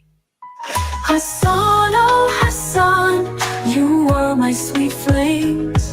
You terrorized nations, but I loved you the same. A proxy of Tehran with war in your plans. I miss your explosions, I'm your #1 fan. The street shook beneath you like my heart in your hand. With Hezbollah's chaos, you ruined the land. But oh my dear Hassan, through all of the fights, I loved your bombs and those sleepless nights. Your speech is like poetry with threats that inspire. Whenever you waved your finger, you fed my desire. Now I lay in my bed, dreaming of you, my brood. You left me scorched, like your bunker in Beirut. Oh Hassan, with your terrorist flair, you turned Lebanon's beauty into warfare. But your Shia devotion made my heart swoon. As you lit up the sky, I hummed you a tune.